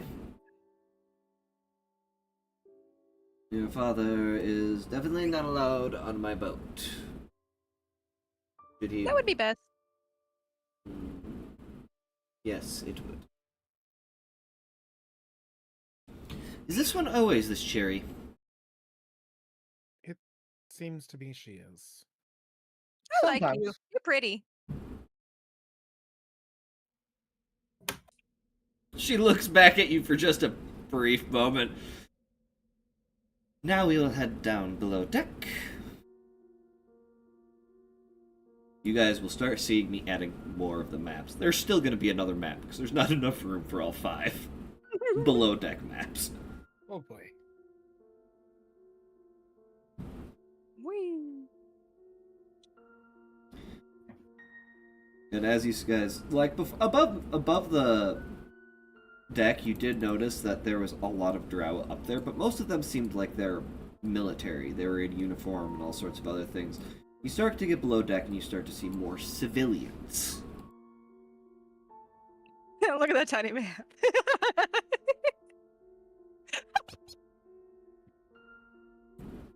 How many civilians? A lot of civilians. Okay. A city's worth. Enough for a small city. I don't have a specific number for you, Saiuki. Did you really think I would? I mean, just a roundabout. Well, I mean, every captain should know their head count. Is all I'm saying. oh, but- she knows her head count. But at the same time, She doesn't feel like it's any of your business to know that head count. Well, I think that DM see, speak for Ubella's Sharp on thinking is that we compare head count. If I find an extra, nobody will miss them. I should have seen that coming a mile away. Come on, man. I know, sometimes the obvious escapes me. I'm also gonna start making the next one. You guys are on the top map. Don't worry, there's 2 more to be added to the bottom ones. Okay.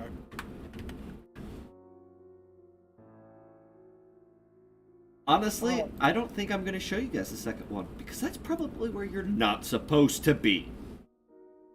I assume the 3 below decks are just mainly residential areas. Or are It there looks like. I'm using air quotes Mostly here, but anyway. are there shops or is it not quite like that? You said it was like a city. Every now and again, when we get to a place, some of the people here will purchase wares. They will sell it on the ship.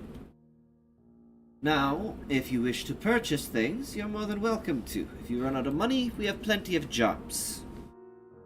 There's always work to be done on a boat. Are any of you trained with the sea?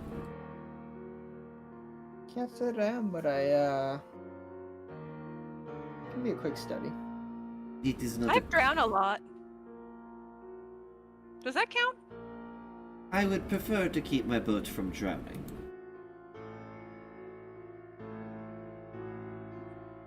Loki will lean over. They're talking about manning a ship, sweetheart.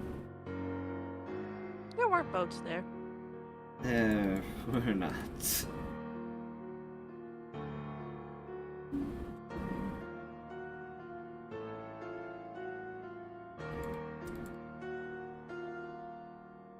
You are allowed within these 3 here. First 3 below decks levels. Below that is reserved for military personnel and storage. There are shifts where members of the military on this boat will do rounds, making sure there are no other people that are not supposed to be there.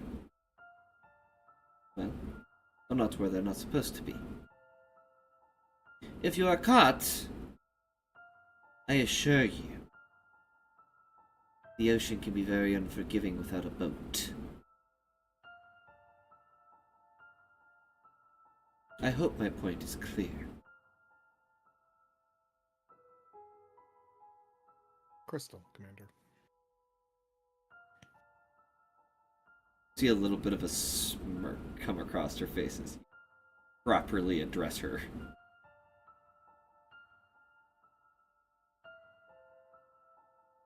So, first one here. This is an area. This door over here will lead you to a temple. You're more than welcome to use it. It is multi-purpose. There's a room at the end on the left. It is a training area. Sometimes we do little fights in order to maintain morale. You wish to bathe once a day, well, once every other day, once every 3 days, 4 days. We do stop the ship, and you're more than welcome to take a dip. But we do not have showers on board. We do not have baths. So hopefully some of you know the wonderful spell Prestidigitation to clean yourselves. And immediately she goes, and if you think it would be a funny trick to make me smell like I've shat myself, I will tell you that I do know how to trace magic back to its original caster, and will make the caster suffer quite severely.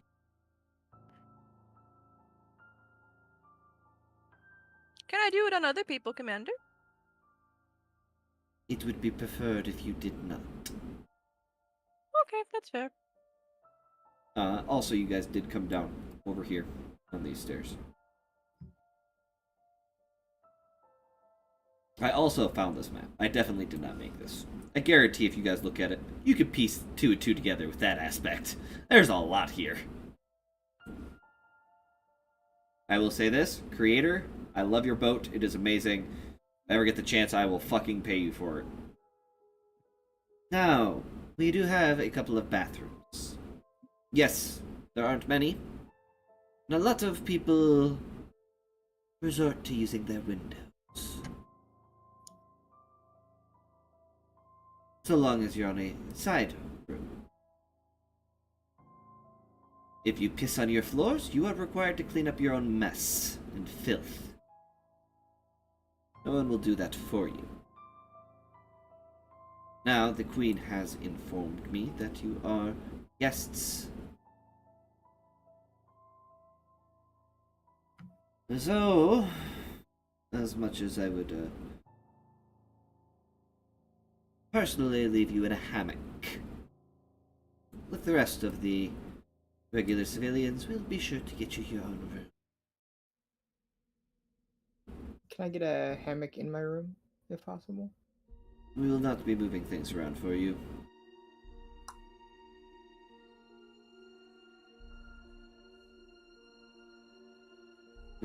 Out of character.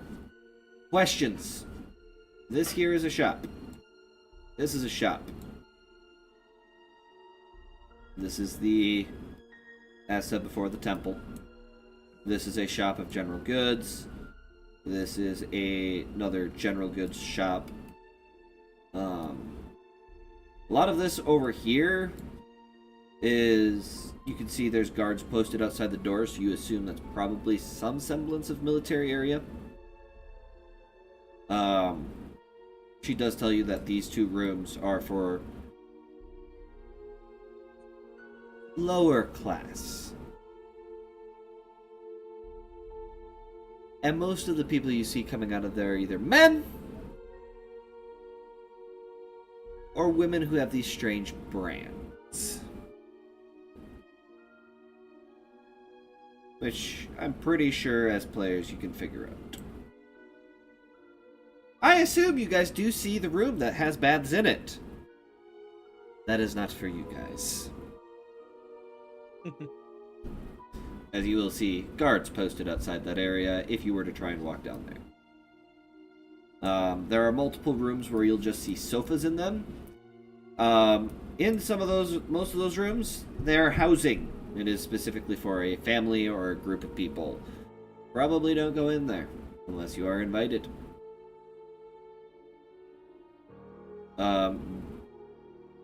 Basically, if you don't see a door that leads into a general hallway, probably safe to assume you shouldn't enter. This is also a shop. This is clothing. This is another shop. This looks like it's some other thing. I will come up with specifics because we're going to be on the sea for a while. There will be sea encounters. There'll be fun stuff to do here. This room here looks like it's some kind of young children's school. You will notice there are no males in that class. Only females. Female drow. And a few other females of other races. Again, drow are kind of racist. Or sexist. Yeah. A little bit of both, actually. They're just generally bigoted. Now, if you head down to the second section, the main area here is more or less your market square. You can see there's people selling small trinkets and wares and stuff like that. There are more bathrooms, so these little things here. The ones with only a small little hole and a little bench. That is your bathrooms.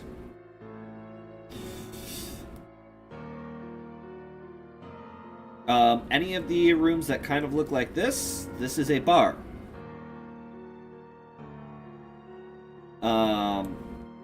This is a storage area. You are told to stay out of the storage areas. They are not for you unless you are working for that person and you are instructed to go in there.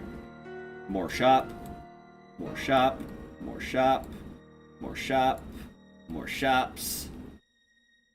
So as she said, there's a few people. There's really more than a few people. This room here, you notice a lot of younger males going into. It's a far less nice classroom. It is definitely... Some education. Yeah, their education is more or less how to serve the females, 101. Grateful. Yep. A lot of the rest of this map is rooms, housing, stuff like that. Moving on to the next floor, things only get more clusterfucked. Up in this room is kind of what looks to be a place where they are making a lot of furniture, other stuff like that. You do notice that they are also pulling apart boards. This wasn't the only ship in the fleet. The rest of the boats are military, solely. And they're less than half the size of this one. This is like a galleon on some serious steroids. Magic. And then again, as said, any of the ones with hammocks, those are definitely lower class areas. Begrudgingly. Considering all the males in your guys' group. She will eventually lead you to your guys' room, which I am trying to figure out which one they're going to do. Everybody else is actually an even split now. Loki shifted to male. They're back to So- female again. Okay. Yep. As soon as I saw Cthulhu, You think Loki didn't do that?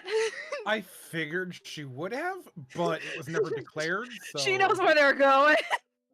and as soon as she saw Cthulhu, it was trying to stay in male form, and then nope, we're back to OG form.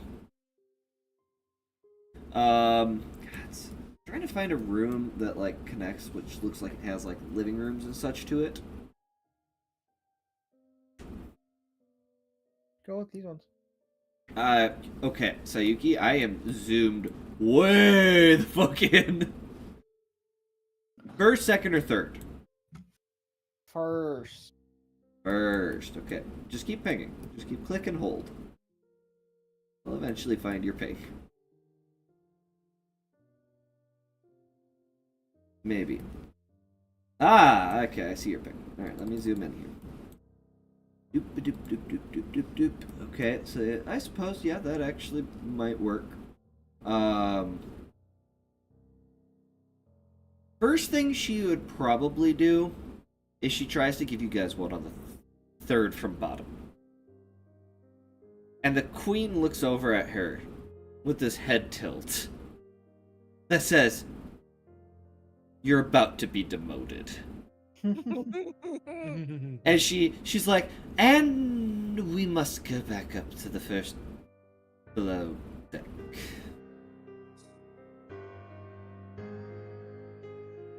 And we'll start taking you all the way back up. And I will say the stairs that lead to the bottom two, it's when she said there were some guards, that was an understatement. At each stairwell, there are 8 guards posted. 6 of them are elite warriors. 2 of them are elite casters.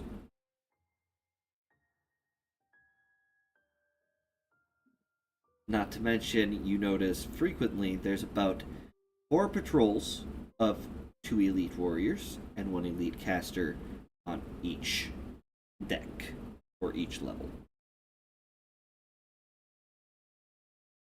And she will lead you to this one up here. And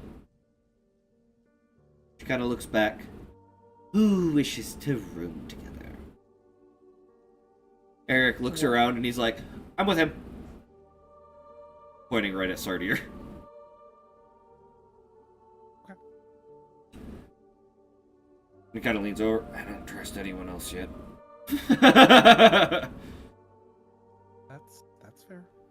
And she will bring you two to this room. So what I'm going to have you guys do is literally just drop your tokens in that room. Or I'm going to drop your tokens in that room as markers. Because as you can see, you are way bigger than the fucking bed. Yup. You are bigger than the sofa. If I wanted to, I could probably cut out this section and be like, here's your rooms, you may roleplay freely within them. But these 4 different living spaces that you guys basically get are extremely nice. These are nicer than your temple housing.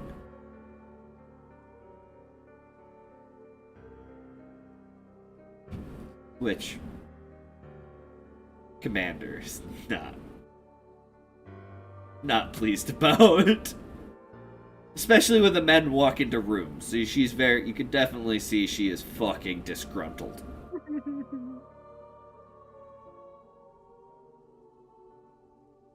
Let me find everyone here. So this is gonna take a minute. You guys can start, talking a little bit. So, Captain, obviously this is gonna be a long journey. What do you want us to do? That is up to you. I have been informed that you are guests on my ship. I will not force you to do anything unless you want to.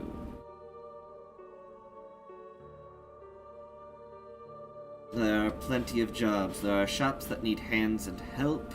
There's military positions that are available, but once you join the military, you officially sign yourself over to the military.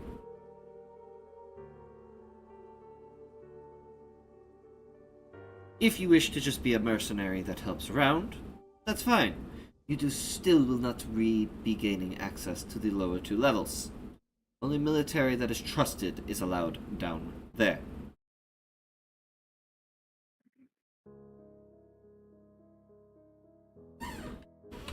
Also, your mother, you, and Cyric are in a room. Just kind of figured that's where we would be going now and there just because of the layout. Well, there's a bed with 2 fitting and a single bed. You can guarantee you know where Cyric is. He's over like, hey Loki, how you doing? No, he's in the single room! Jesus Christ. I will get you a better token and shit for Loki later, but you're just gonna get an anonymous photo. That actually is kind of fitting. It actually kind of is. She's so mysterious. Fitting for something. Uvella. Who else is with you guys? Where's Eric? Eric! Eric, buddy! Hey, Eric, you bitch! Where the fuck did you go? Oh, there you are. Never mind.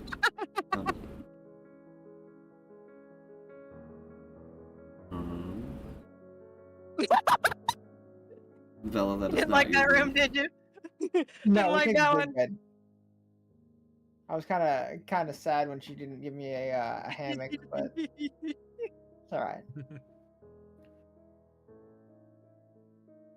Hammocks are just so much better on ships. Well, this is going to be interesting. You guys forgot that Sylvia was with you guys, didn't you?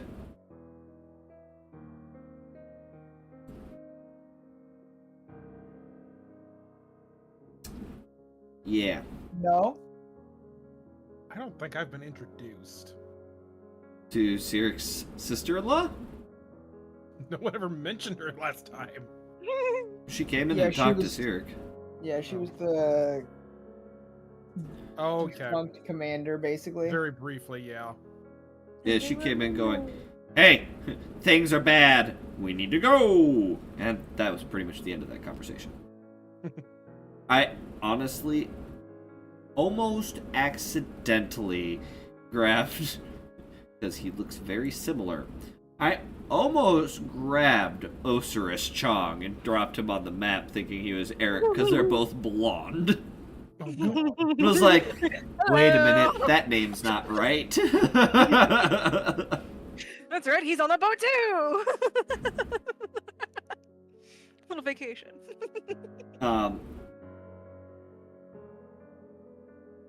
But after that, the commander goes, "If you need anything, do not come find me. You may talk to one of the patrols like any other civilian. You may talk to the guards. Do not bother us. We have more pressing matters. The guards believe it is a pressing matter. They will bring it to us. Is that understood?" Yes, Commander. What if I want to talk to you? You will go through the regular channels as well. Yes, Commander. Loki, little sweat starts dripping down from her brow like, "Oh, Eris, you know, I understand what our lineage is, but could we not?" Just like, "Ah, Eris, you could give me a fucking heart attack." Voice just dropped a few octaves.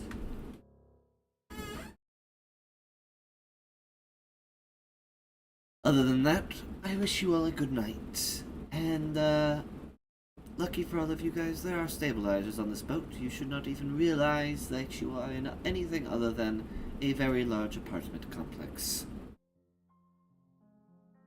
Now, for the first time you guys realize, the boat's not rocking like it normally would. Nothing sways in here. I mean, a boat this size, that'd be pretty inconvenient. Well, usually most boats will kind of still do this, and you'll feel it go over the waves. I mean, even the Titanic had that issue. And that was a big-ass fucking boat. Not as big as this one, but a big-ass fucking boat.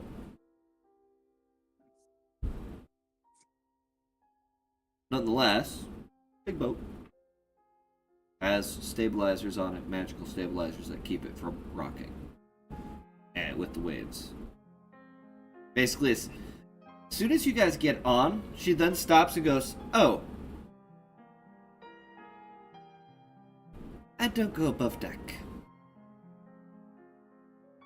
And you look out the windows as you're kind of walking through some of the hallways. You notice it's far darker than it should be. Before you realize schools of fish passing by. We're in a submarine! You are in a magical submarine. Okay. Hell yeah. Uvella would offer to let somebody else sleep in her room as well, as it has been at least 2 years since she has slept in a bedroom by herself. Oh, is she lonely? Sylvia will immediately take you up on the offer, not wanting to room with Genesis, who is a fiery... I mean, that's fucked up. Sylvia knows you better than she knows Genesis. The only thing her and Genesis have is a very, very, very, very, very professional relationship. And she goes, "You can have the bed. I'll take the sofa." I Sounds good. appreciate the offer.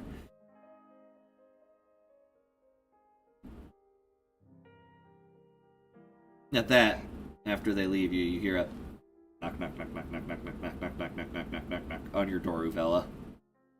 Who is it? Housekeeping. Hello? Would you stop yelling? There is no reason to yell. And then you hear a bonk. Ow! Fuck Fuck you.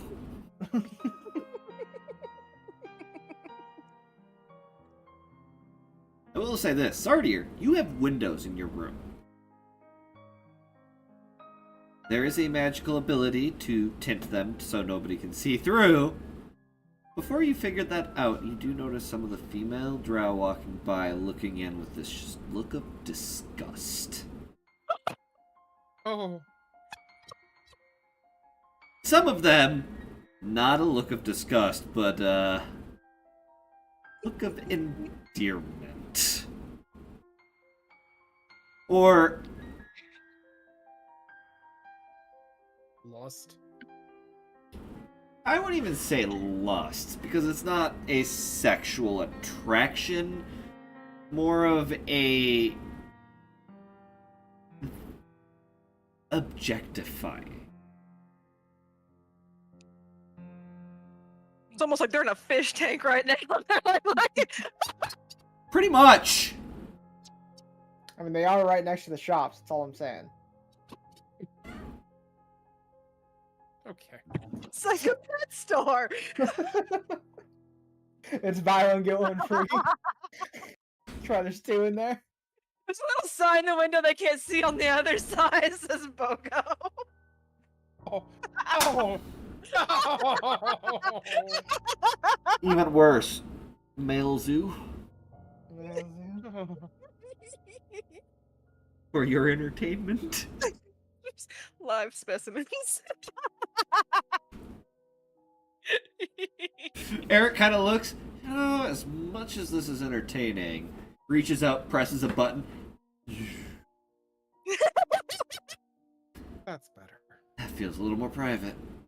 I'm starting to regret taking this room. I should have roomed with Genesis or Ruvella. And you should have taken a female roommate too. I don't know that would have helped us, honestly. It would have helped. Men are scum to them if you haven't realized it. Yeah, I saw those looks.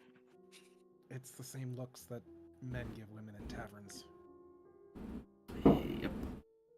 Now I know how it feels. Maybe that's why the commander was upset by my comment earlier.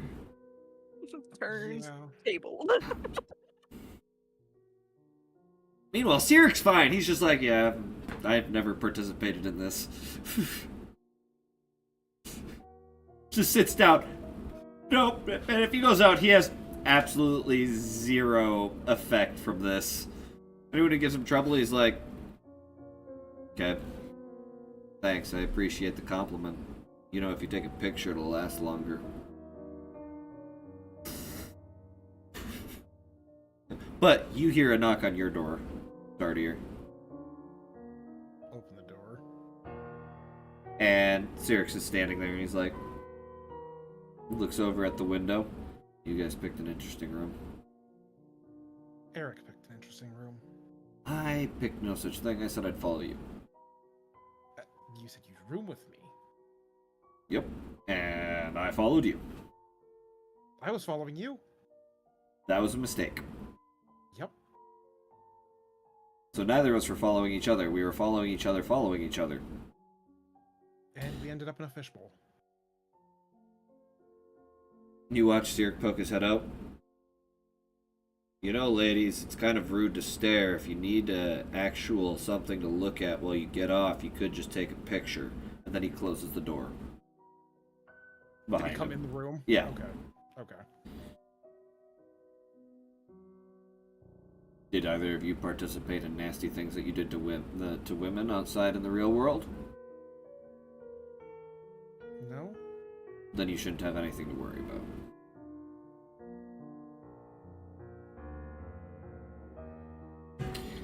Then there's another knock on the door. Yes? A more persistent knock.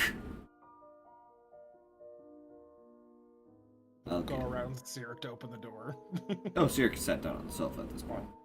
Okay. You open the door. You see 2 elite warriors and an elite caster standing outside the door.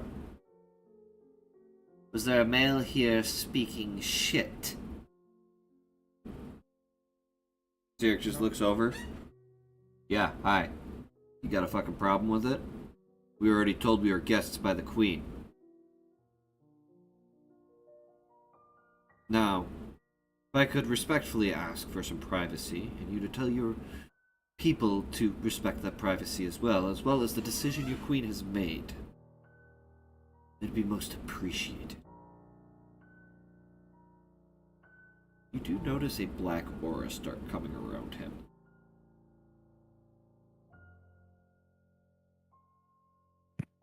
I don't believe I'm asking too much. The safety of Princess.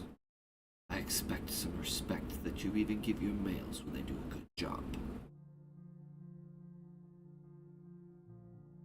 You watch the elite caster who was talking first kind of like puffs out her chest a little bit. I feel like Eris has probably peeked her head out the door, seen the commotion, and just kind of skipped over. Just like, what's going on here?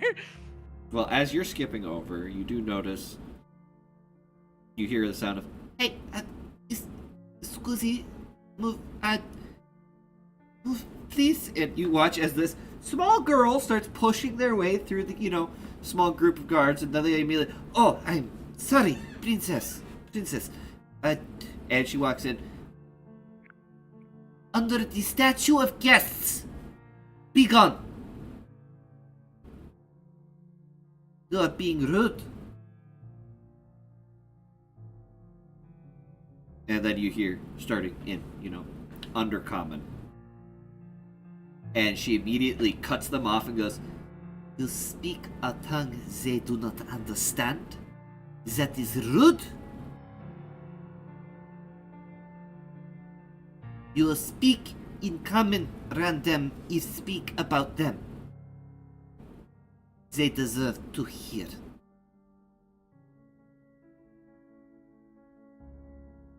Immediately the woman, you could just see this flash of anger come across her face for a minute. And then you watch the princess very calmly hold her hands in front of her and goes, Unless you would like to see what the fishes like to eat.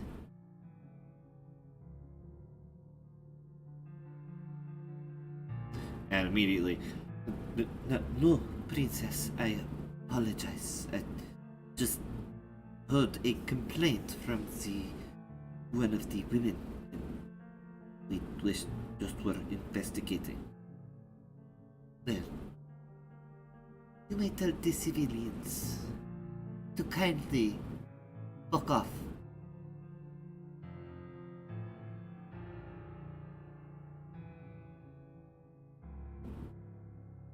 and then Eris, I'm guessing you sneak your way into this room, but She's probably bobbed her head like, hello. immediately after you're in the room, the princess grabs a door and slams it in their faces. And then turns around to the rest of you, bows very deeply and goes, My apologies.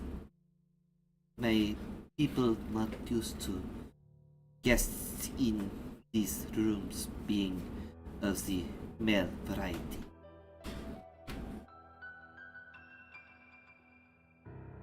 It's a different situation. Thank you for your hospitality. I do hope you can overlook this grievance.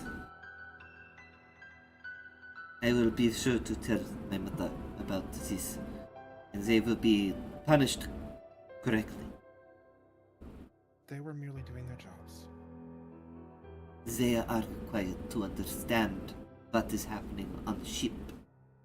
And the incompetence, not looking over she kind of makes a writing gesture, motioning downwards.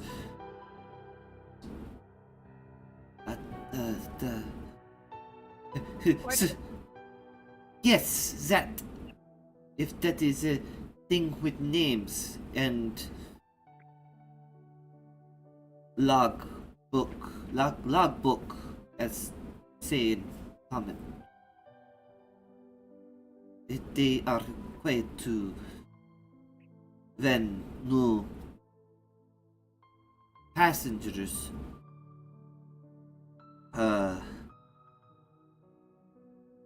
familiarize, or issues may break out.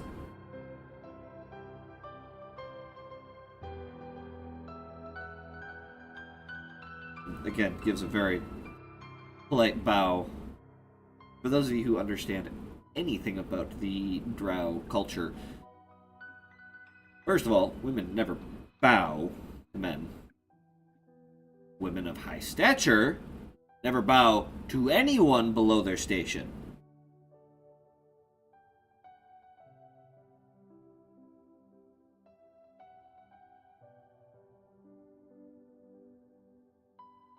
And here the princess is bowing to A, 3 men, and B, 4 people way below her station. Eris will bow back. Like her So will little Sardir. curtsy. Oh, please, I do not deserve such honor.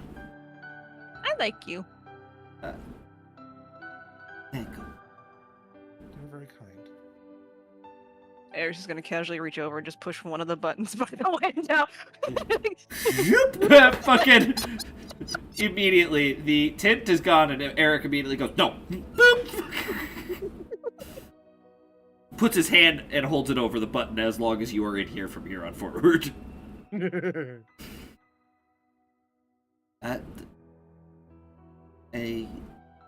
too kind. But please, condolences for Saiuki. I wanted to address personally.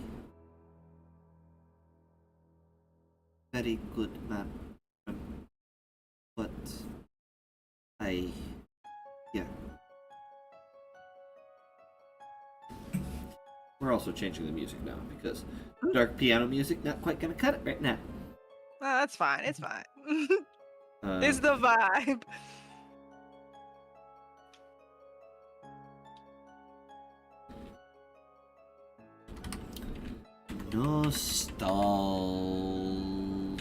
Nostalgia music. Ambient music.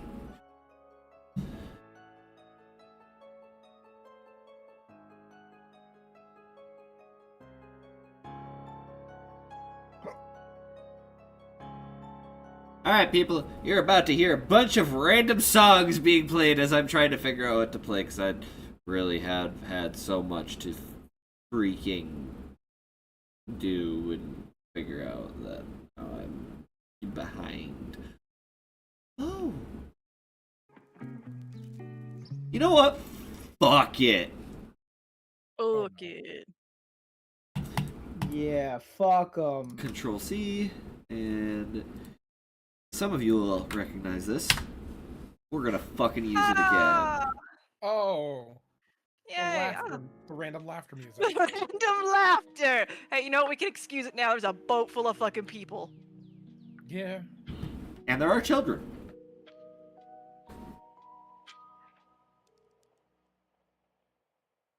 But eventually the princess, I must address the others. Please,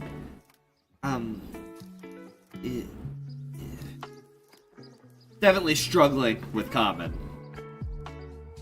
How would I learn to speak your language? Could you teach me? well, there's,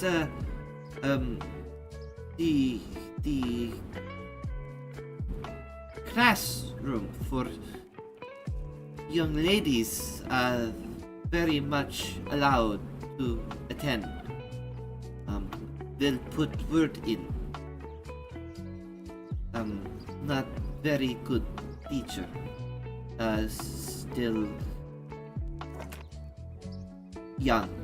Only 67.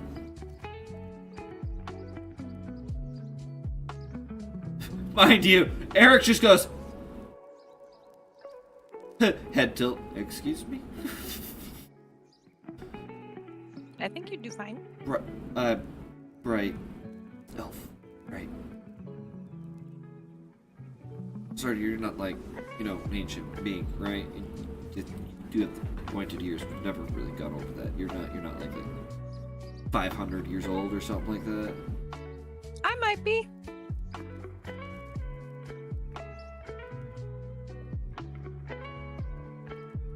You're pulling my leg, right? No, I'm standing right here. I can if you want me to. No, thank you. Cyric.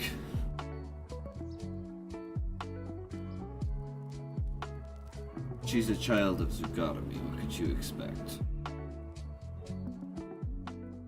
Honestly, that makes sense. And Mama. Yes, your mother as well.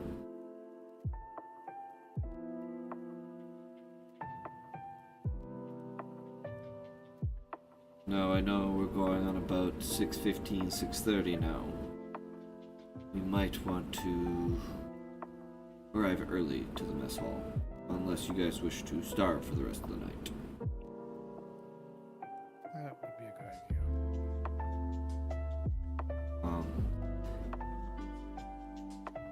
idea. If Eris, would you like to go collect your mother? Okay. I will go get Uvella and my sister-in-law.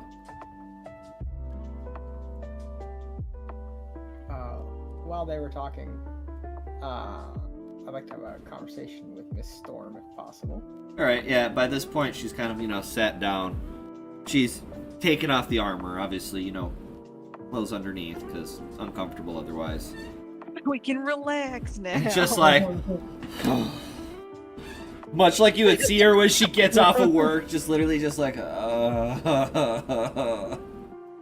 Probably seen her do it several times before. Yeah. Do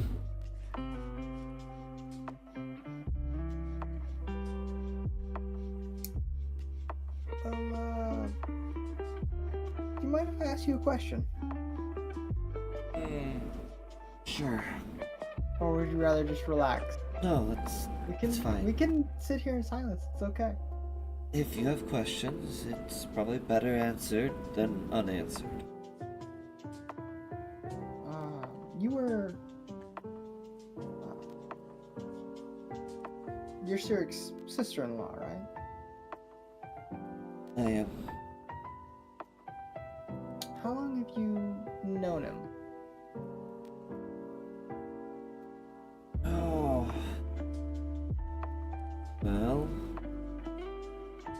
Well, I was about 8 or 9. I think she was going on 9. And him and Alara were married for, let's say, 10 to 20 years before that.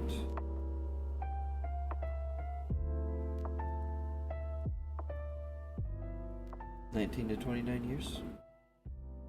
Maybe a little longer.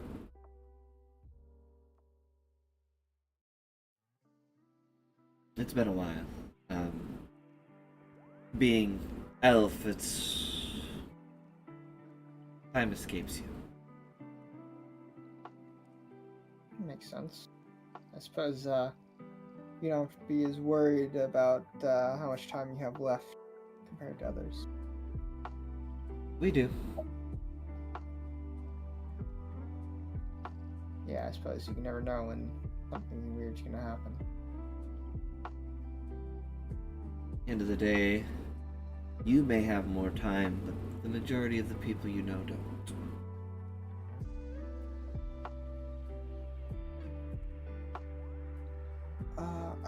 I bring it up because I'm curious. How do you think Cyric's doing? Alibastor, whatever you call him nowadays. He, I know I've only known him for a little while, but when I first met him, he was very pious. At least it seemed. Alibastor was never... I wouldn't say he was religious. He was more... spiritual. He gave credit to the gods where it was due. He served them because he thought at the time it was the best course of action.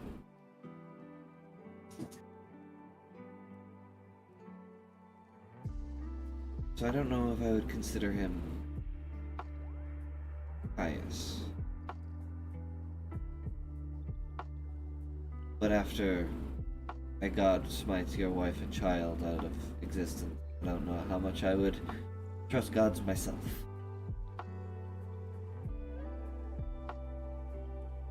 Or your sister, a niece.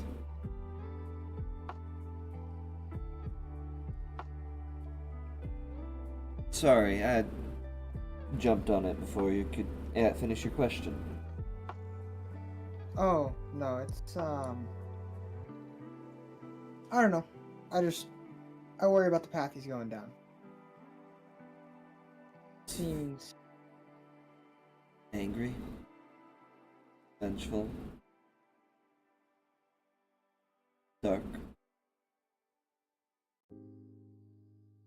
he seems driven, but I feel like it's dangerous to be that driven when you don't have a higher power to serve. I suppose. You ever done anything without the help of your higher power, Bella?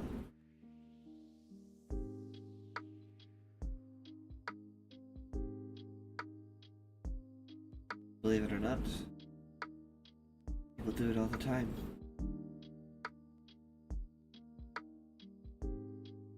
Don't get me wrong, you definitely have an edge. But at the same time, not everyone is graced with faith.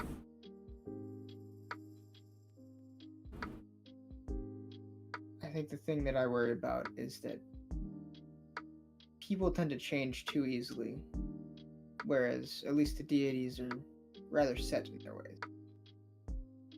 Static, so to speak. Mm-hmm. Well, she'll kind of, at this point, pick herself up. Let me ask you this. Was it not change when you left your clan? Or group, or whoever you were with?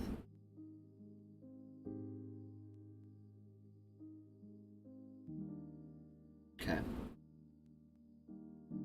When you joined Okif, was that also a change? But I was able to make these changes knowing that I had the focus of where to go.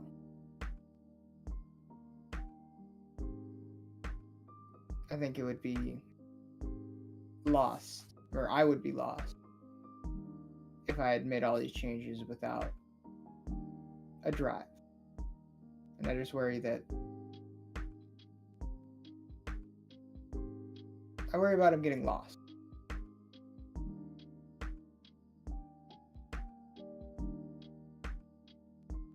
I see where you're coming from. I'm less worried about him getting lost, though. I'm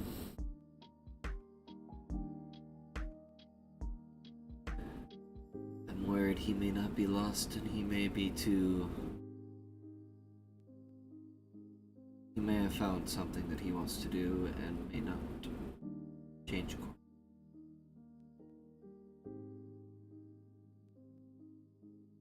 I'm worried that he will get to his end goal.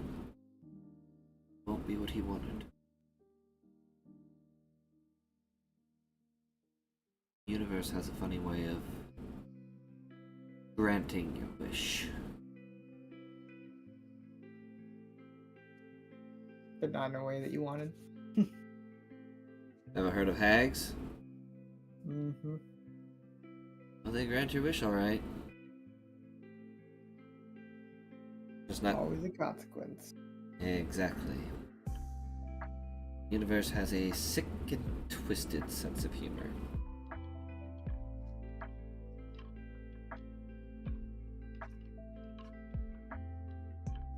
I share your concern. It's not for the same reasons. If there's one thing I've known about Cyric has always known what he's wanted. Alibastor has always known where he wants to go, what he needs to do to get there. Just usually doesn't think about the outcome. What could happen?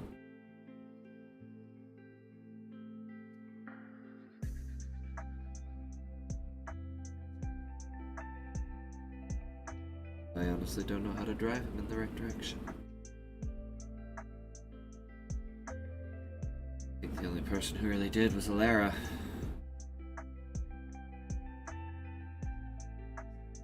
Cyric could be is stubborn as a mule. But if there was one person that could out-stubborn him, it was that stubborn, self-sacrificing wife of his.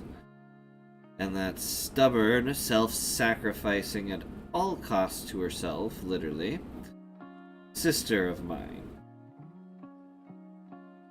Literally, he'll go out on a limb without asking for anything in return. She'd cut off her arm and give it to someone if it meant it would help them. And then be at a detriment for the rest of her life. She would sacrifice her own life to save somebody.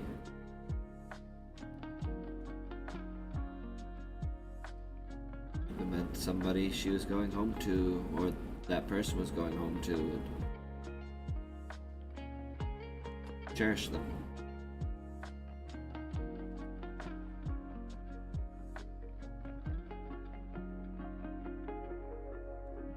Sounds like a special kind of person. Clara was an amazing person. Always working in the background and never getting the right credit for it. Anyway, sorry, didn't mean to get all sentimental. Well, you know, if we're trying to set Cyric on a better path, I know somebody who's pretty stubborn and might stand up to him. I'll kind of point over to the other room that the Phoenix is in. You know, Genesis is stubborn and but she usually will only be stubborn with her people. From what I heard on the boat, I don't think she considers you guys her people.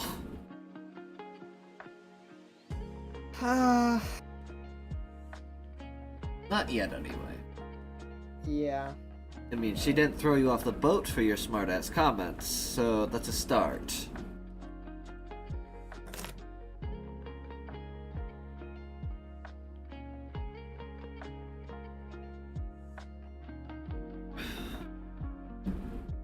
Yeah, I don't know. I think we're all kind of outliers. It's Nowhere really to quite fit in.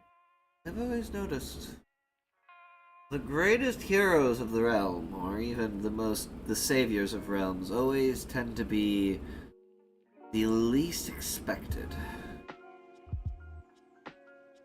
And if I'm being honest, a god, well, not a god, but a demigod out for revenge against the gods. A cleric of the goddess of balance.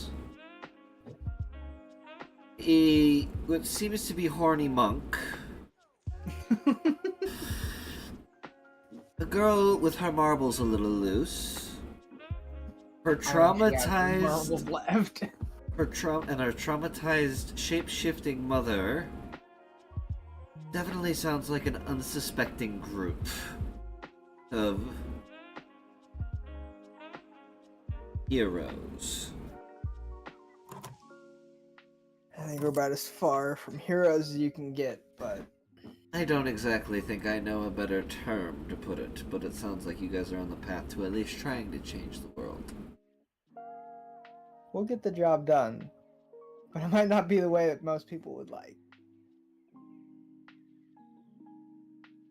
You do know you're talking to a guard general, correct? I heard you retired. Oh, that's right. Man, I wonder when my pension's coming in the mail. It's gonna take at least 3 to 6 business days. But it'll probably be forwarded to your last address, so good luck ever finding that. Yeah. See, my last address was the street after they removed my, military granted residence. Turns out that assisting a refugee or,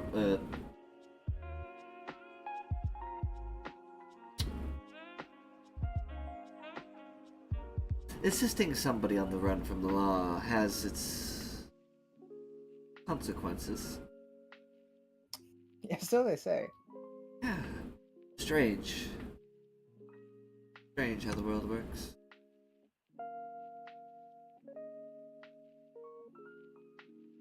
But I'm curious. What were your plans before all this? I mean, were you really gonna aimlessly wander around? Make sacrifices here and there? I mean, until we could find a place to settle down, that was really the only way. What were you gonna do when you settled down? Don't get me wrong.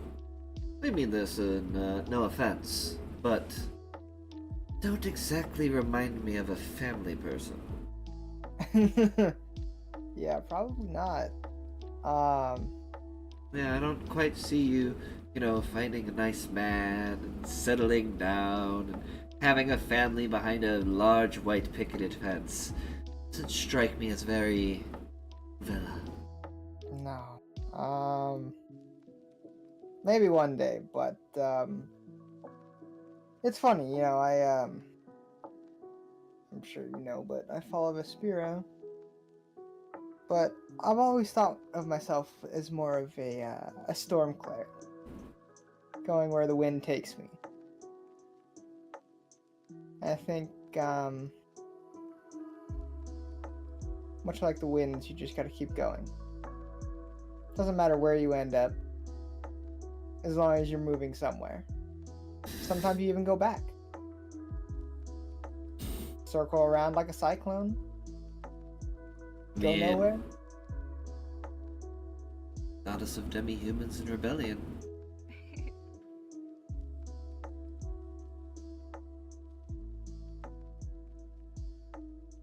Seems to fall right into the title there. Mm-hmm. Ironic that you... a storm cleric. I almost went that way. Oh, really? Did. What changed?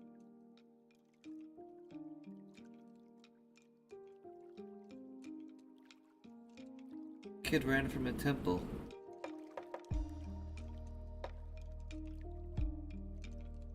Temple of Life and Light.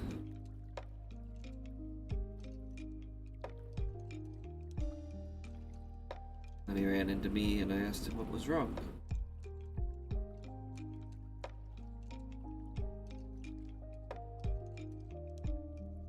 I'll never forget the hurtful words that came out of that child's mouth. Pain. Trauma.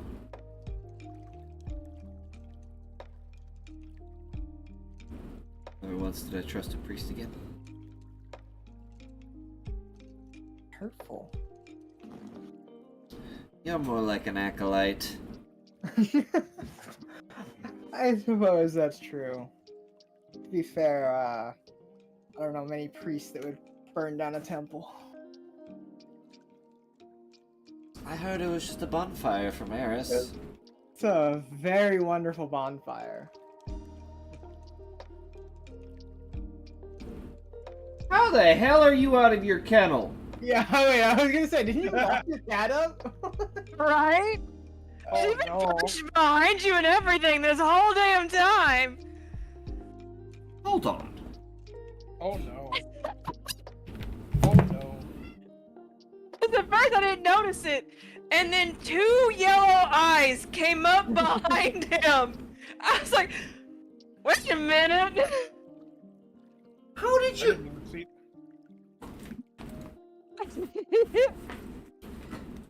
Is No, there no, a no, no, hole? no, no, no, no, no.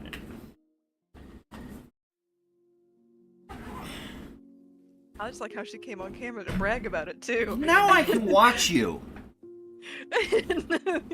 Again, got up in the chair and everything, and was like, "He don't see me."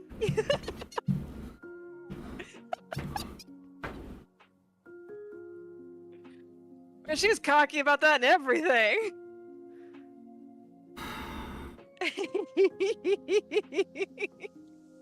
Anyway. It's at about this point that there is a knock on the door, though. Who is it? Door just opens. Hi. Nobody answers. I mean, Also, hello. you could just answer the door. Yeah, but when you open the door and get stabbed, that's when you should have just asked who it was.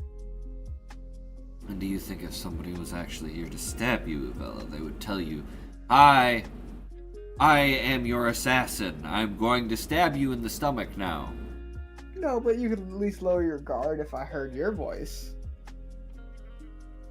Although, I guess there are many shapeshifters around. And you do realize, and he reaches around and points towards the doorknob. There's a lock. And it's not just a normal lock. It is an arcane lock, so once locked, it remains locked, and no non-magical abilities can unlock the door. So, if they wanted to unlock it, you would hear them probably casting a ritual to specifically rid of the magic, and then also start unlocking the door. You I understand. two getting cozy in here. Yeah. Having a nice little chat. He kind of looks at you as you say that. Okay, well, food is going to be ready in about 30 minutes, so unless you want to, go an entire day without eating, I would suggest probably wearing your nicest pair of robes and preparing for dinner. I think I only have one pair of robes, but I'll look around. You might want to think about getting some nicer pairs of robes. What's wrong with these? I don't see anything wrong with them. But remember, you're in the presence of the very pompous drow. He says as you watch 2 very nicely dressed drow women walk by and look at him like, ah! I'll look over to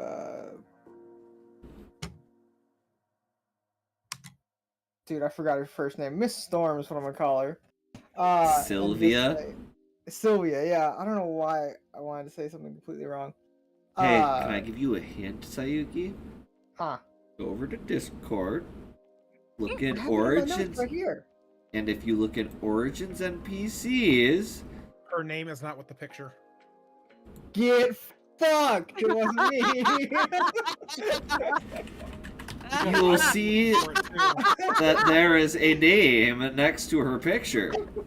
Oh yeah, it's okay. I got it written down right here. I was scrolled up. I couldn't find it. Feel like deleting it. For it earlier, that's why I know that wasn't there. Just delete it and be Anyway. like, it wasn't edited. I don't know what the fuck you're talking about. Yeah, what the hell? No, but I will look over at Sophia and say, "Well, Miss Storm, it sounds like we should go get some fancy clothes. Would you like to go shopping with me?" I would like to eat. I think I have clothes you can borrow. We can go shopping afterwards. All right, that's probably good. I assume everything here is gonna be. Alibastor immediately. You have fun, ladies. It closes the door. And then you hear from the outside, try locking it next time. Click. Immediately watch this like purplish blue shimmer go over the door.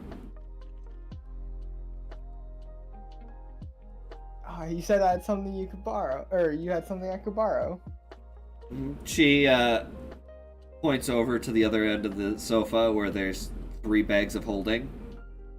Opens one up, pulls out just starts taking out outfits and like, take your pick. What? Yeah, I'll just pick one of them. It doesn't matter. Something good looking. Roll me a D100. I want to see if you got a bright colored outfit or a dark colored outfit. Because if you got a bright colored outfit, that'd be hilarious. It might be bright colored, What'd you roll? Maybe like a 25. It is a very, like, white and gold outfit. It's. I don't think it's my color. It kind of makes me pale, but it's not terrible. I mean, I have darker ones. I like this one. Meanwhile, Eris, you head back over to your mother's room. Yours, Cyric's, and her room. And your mother is laid on the sofa, arms over her eyes.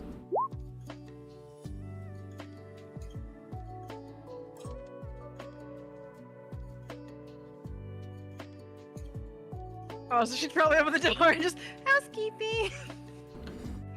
Oh, thank you, housekeeping. What can I do for you? Want food? I would love food. Did you bring some? No, we have to go get it. Oh, worst housekeeping ever. I know. Come on. She'll just kind of start standing up. She definitely has a little bit of a smirk on her face. It's like, my daughter's the fucking best. The other thought that runs through her head is, so is my sister, but we're not thinking about that right now.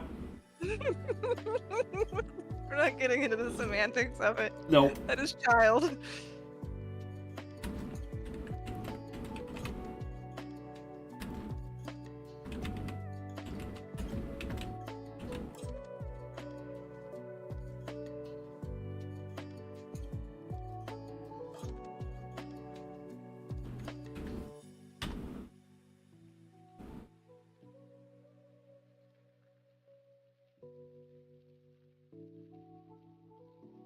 There, now you guys also have the name. Hey. But, you guys head up to the mess hall. I don't think I have to fetch you, Sardier, because you were in the room when it was mentioned. Yeah. Eric actually puts on the blandest outfit that he has. Just black shirt, black pants, some basic bitch shoes. Basic bitch shoes. Quite the description there. I mean, he's trying not to draw too much attention to himself. The Yeah. Sardier change. Yeah, he probably puts on something pretty basic too. You guys step Hi. out and start heading up there. You notice, the males of your party dressed pretty plainly, like, most of the males in here. Except for Cyric, who's still wearing his nice robes, gold embroidery along the edges and cuffs. Gives no fucks. Mind you, you're pretty sure you've heard word about the pale man with red eyes that none of the women are allowed to fuck with.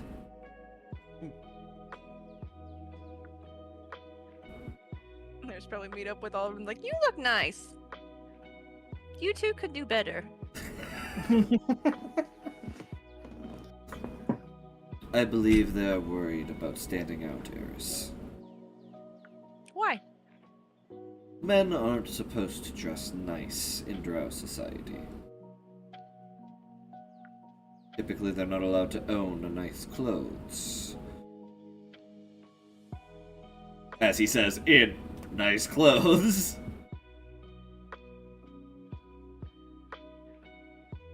Some of us just really don't care.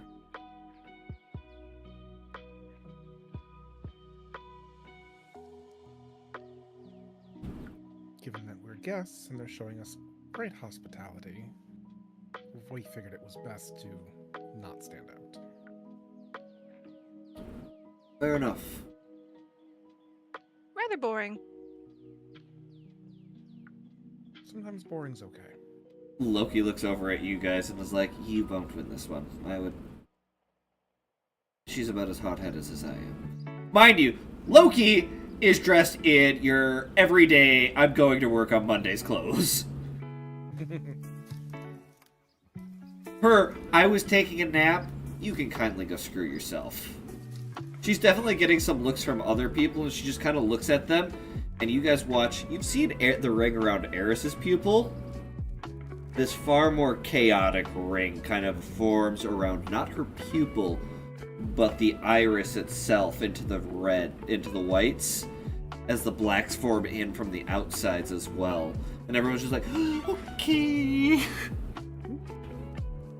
Can mine do that too? Hope you don't have to. I think that's a yes, though. How would I do it? Wow, this food looks really good.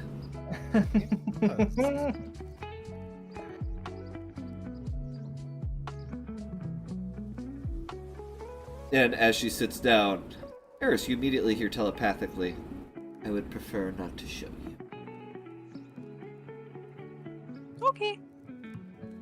She says that out loud, too. We all know Eris just is like, okay! Who the fuck are you saying okay to? But you guys sit down, have a really nice meal. There is meat. There is a lot of mushrooms. There's some fish in there, but not a lot. There's a strange, tough meat. It's well seasoned, though. I'll try the strange, tough meat. Congrats, you have officially had Hellbeast. Hell yeah! It's got quite a bite to it.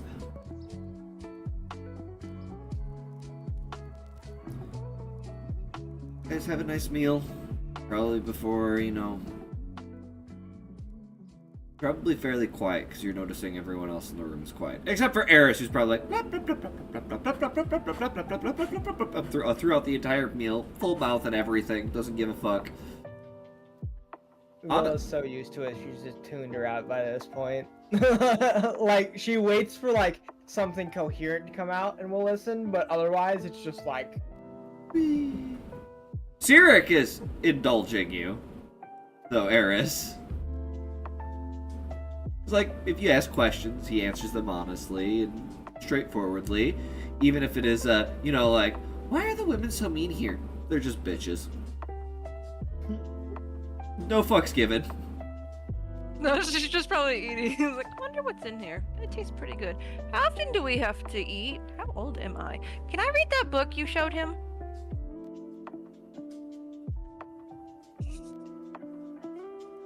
Eris, you probably do not want to read the book. As for how often we should eat, it's honestly pretty healthy to eat 3 times a day.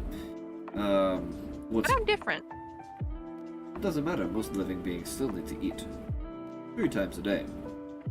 I'm not correct. Probably look to Loki. Do I have to? Loki's just like... Makes me eat once a week. Loki glares at you, Bella. Eris, we may be demigods, but even demigods need normal nutrition.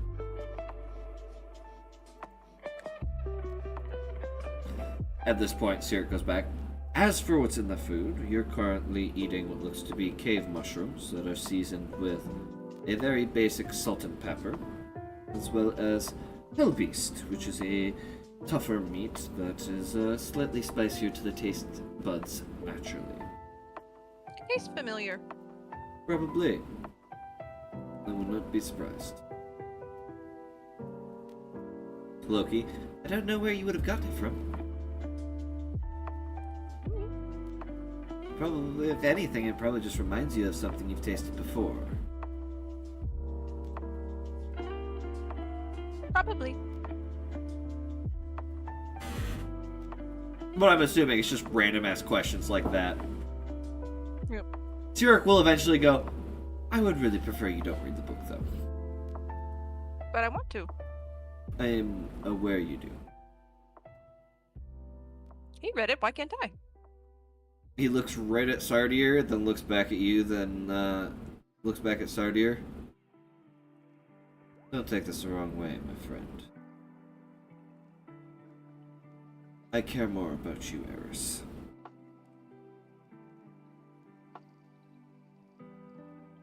What I read in that book, that's fitting. I already know some of it. I just wanted the rest. I understand. This is not information to be handed out willy-nilly.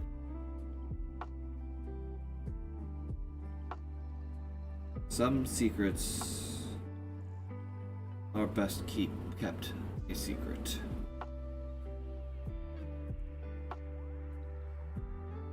But if you know and he knows and I know, how is it a secret? Because not everyone knows. And if you know anything,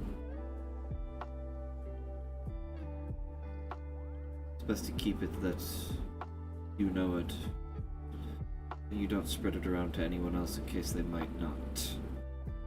We don't want to drag anyone into this that doesn't need to be.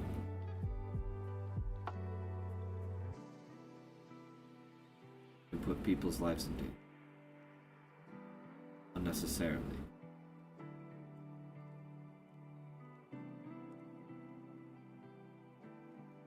There's a time for collecting information, and there's a time for keeping information. This book is for keeping. Till the time is right.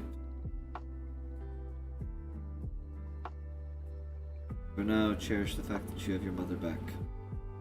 Not many people can say they have that.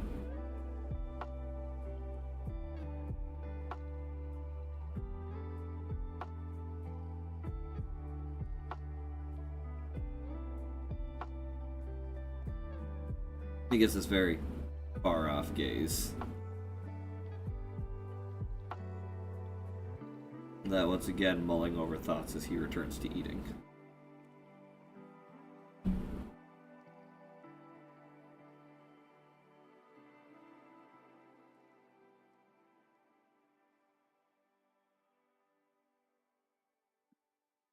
Anyone else? Sorry, dear. I have a question for you. Okay. We spoke a little bit on this, but why exactly are you here? So I received a message telling me I should be. I understand that, but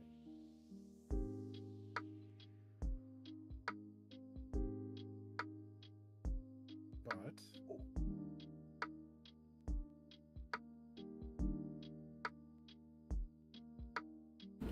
You could have left at the end. Why didn't you leave when you had the chance?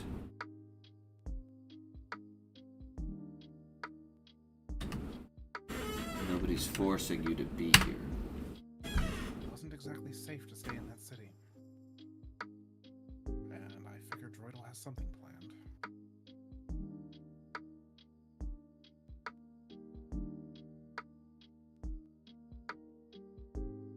Gods always have something planned.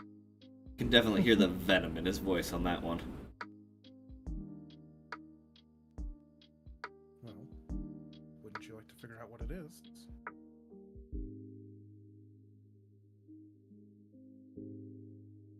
I don't think it's necessarily for us to figure out what they have planned. At this point in time, my only plan is to thwart that plan. By experience, at this point, most gods can't be trusted.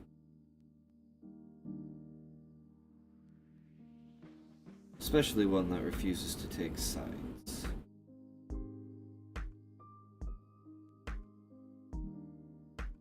God that chooses to stay in the middle and support both sides where it is needed proves to be a difficult to deal with when trying to exact revenge on someone who hurt you. Don't feel like Droidal is exactly on Galderon's side right now. Keyword is right.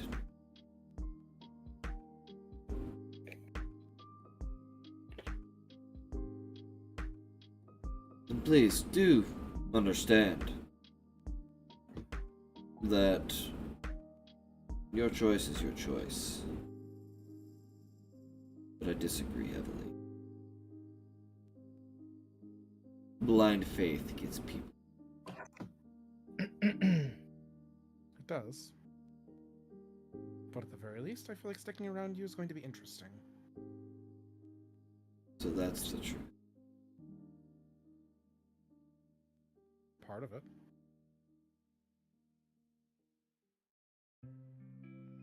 And Cyric finishes his food. Well, good to know. And he stands up and walks away. Meanwhile, Eric's like, you two gonna bicker like this the whole time? I hope not. You guys remind me of an old married couple. You seem very flippy floppy.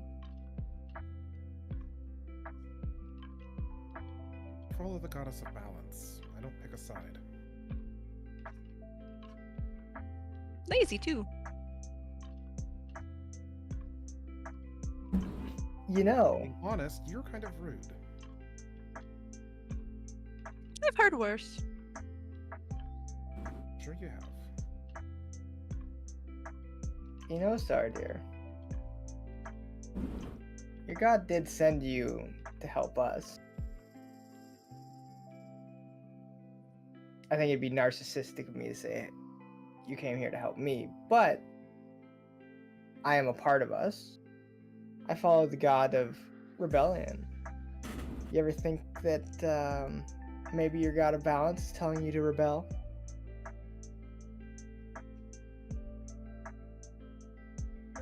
Possibility. God But I damn don't- it. But I don't think she's trying to send me away.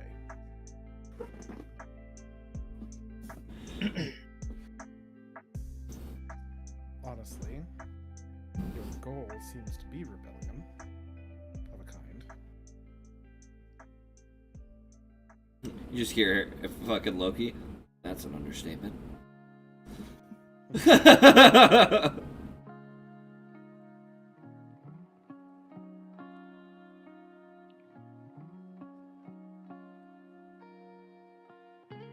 But also, what you're doing could affect balance.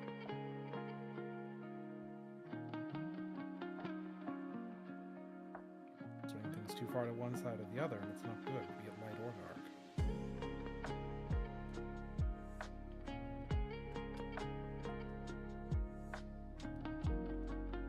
If he told you to jump, would you ask how high?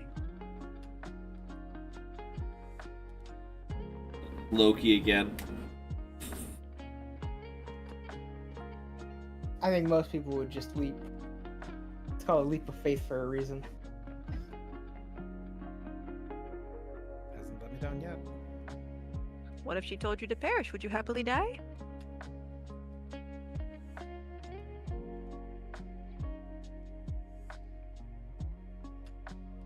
I doubt she would. But what if she did? What would you do? Would you then rebel? Good God, you two are terrible. I suppose that would depend on the situation, wouldn't it? Hmm. It was made quite clear. I understand where he's coming from. As always, ifs, ands, or buts, but until it actually happens, you never know. You seem pretty indecisive then.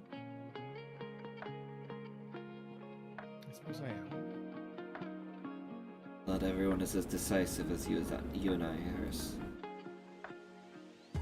You call me crazy. She's gonna get up and she's gonna start talking to other people randomly. And then as Loki finishes her food, just about choking on it, it's like, oh, fuck. How are you? Just immediately look at you like, who the fuck are you and what do you want? Hey, pretty. Can I join you? This Furushini, huh? I don't understand, but I'll learn eventually. I'm just gonna sit down.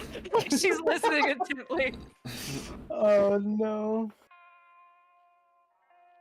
Think about this. You just sat down at a table with a bunch of people you don't understand. You're not getting anything. You're probably not going to pick up on it either from this way. Oh no, she's enjoying it though. Just... So, Vela, Mm-hmm. what about you? You follow the goddess of rebellion.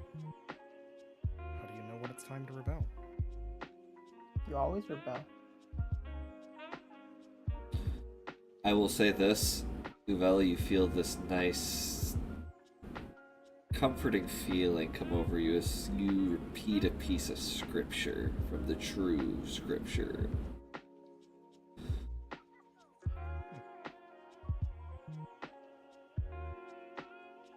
So, by rebelling, you're following, which by definition is not rebelling.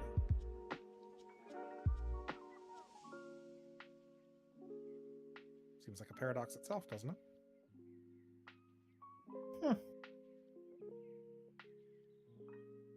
Suppose.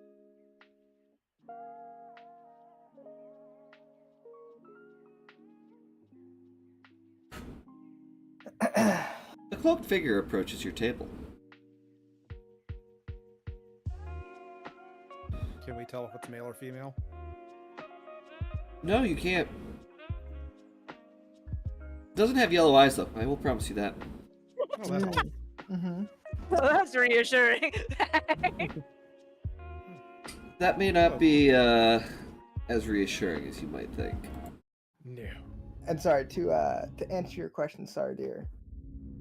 Doesn't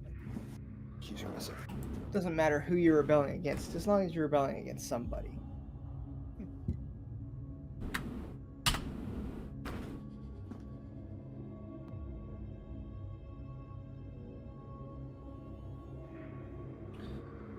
As this figure walks up without a word, immediately, Sardier, you get the smell of dead animals.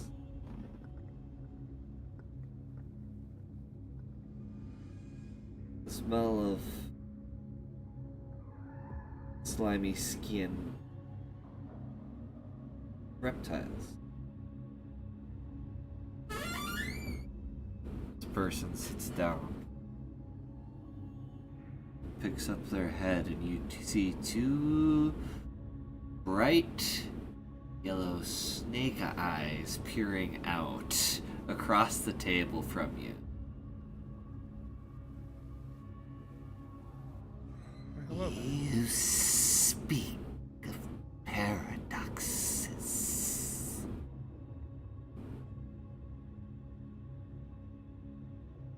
At least those who rebel don't sit stagnant.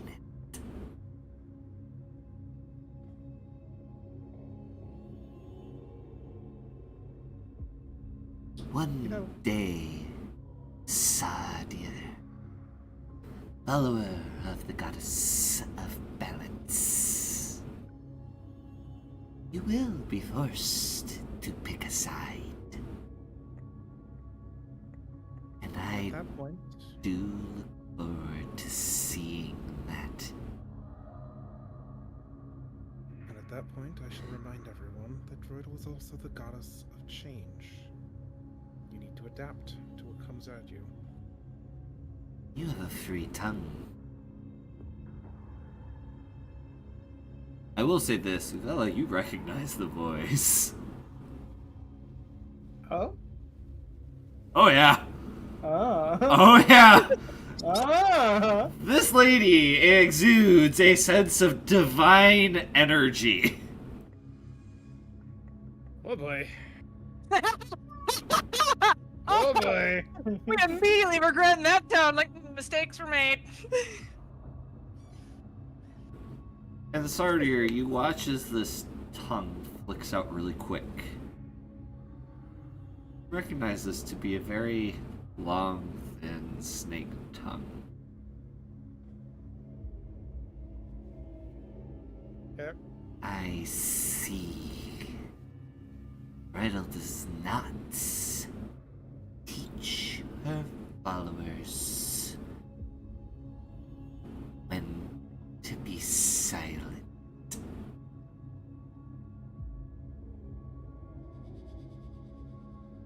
Don't worry. I'll be there when your decision arrives. And I look forward to seeing the agony it will cause. Remember,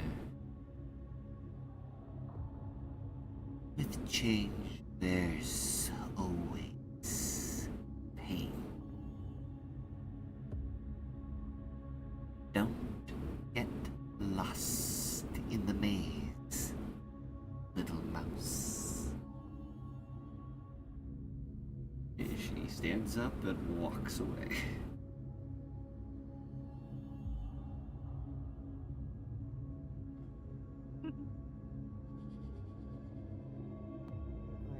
There is pain with change.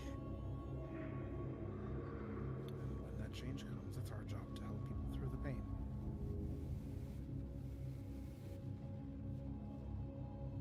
Sylvia's just sitting there going, oh, that's who I thought it was. Okay, I'm gonna go take a nap now. And she picks up her tray and books it to, turn it in and go to bed. Sleep well. That's the plan! Do I actually know who this is? You can make me a religion check. Religion. Okay, I can do that. I will say you have advantage because of some other things. Double 25. Oh yeah, suddenly you feel you fucked up a little bit. Okay. I mean, I kind of got that already, but... Yeah, but before it was, this person's really powerful and I just talked shit. Now you're like, oh, that was Vespera. Of course it was. You will notice, though, that there is a little something in a small snakeskin pouch next to you, Vela, on the seat. I will, I'll pick it up. And as you pick it up, that is where we will end tonight's session. He's gone! This motherfucker! Aw. What's in the bag? Thank you Find out next guys so much. No, find out in 2 weeks! Yeah. Find out in the next episode.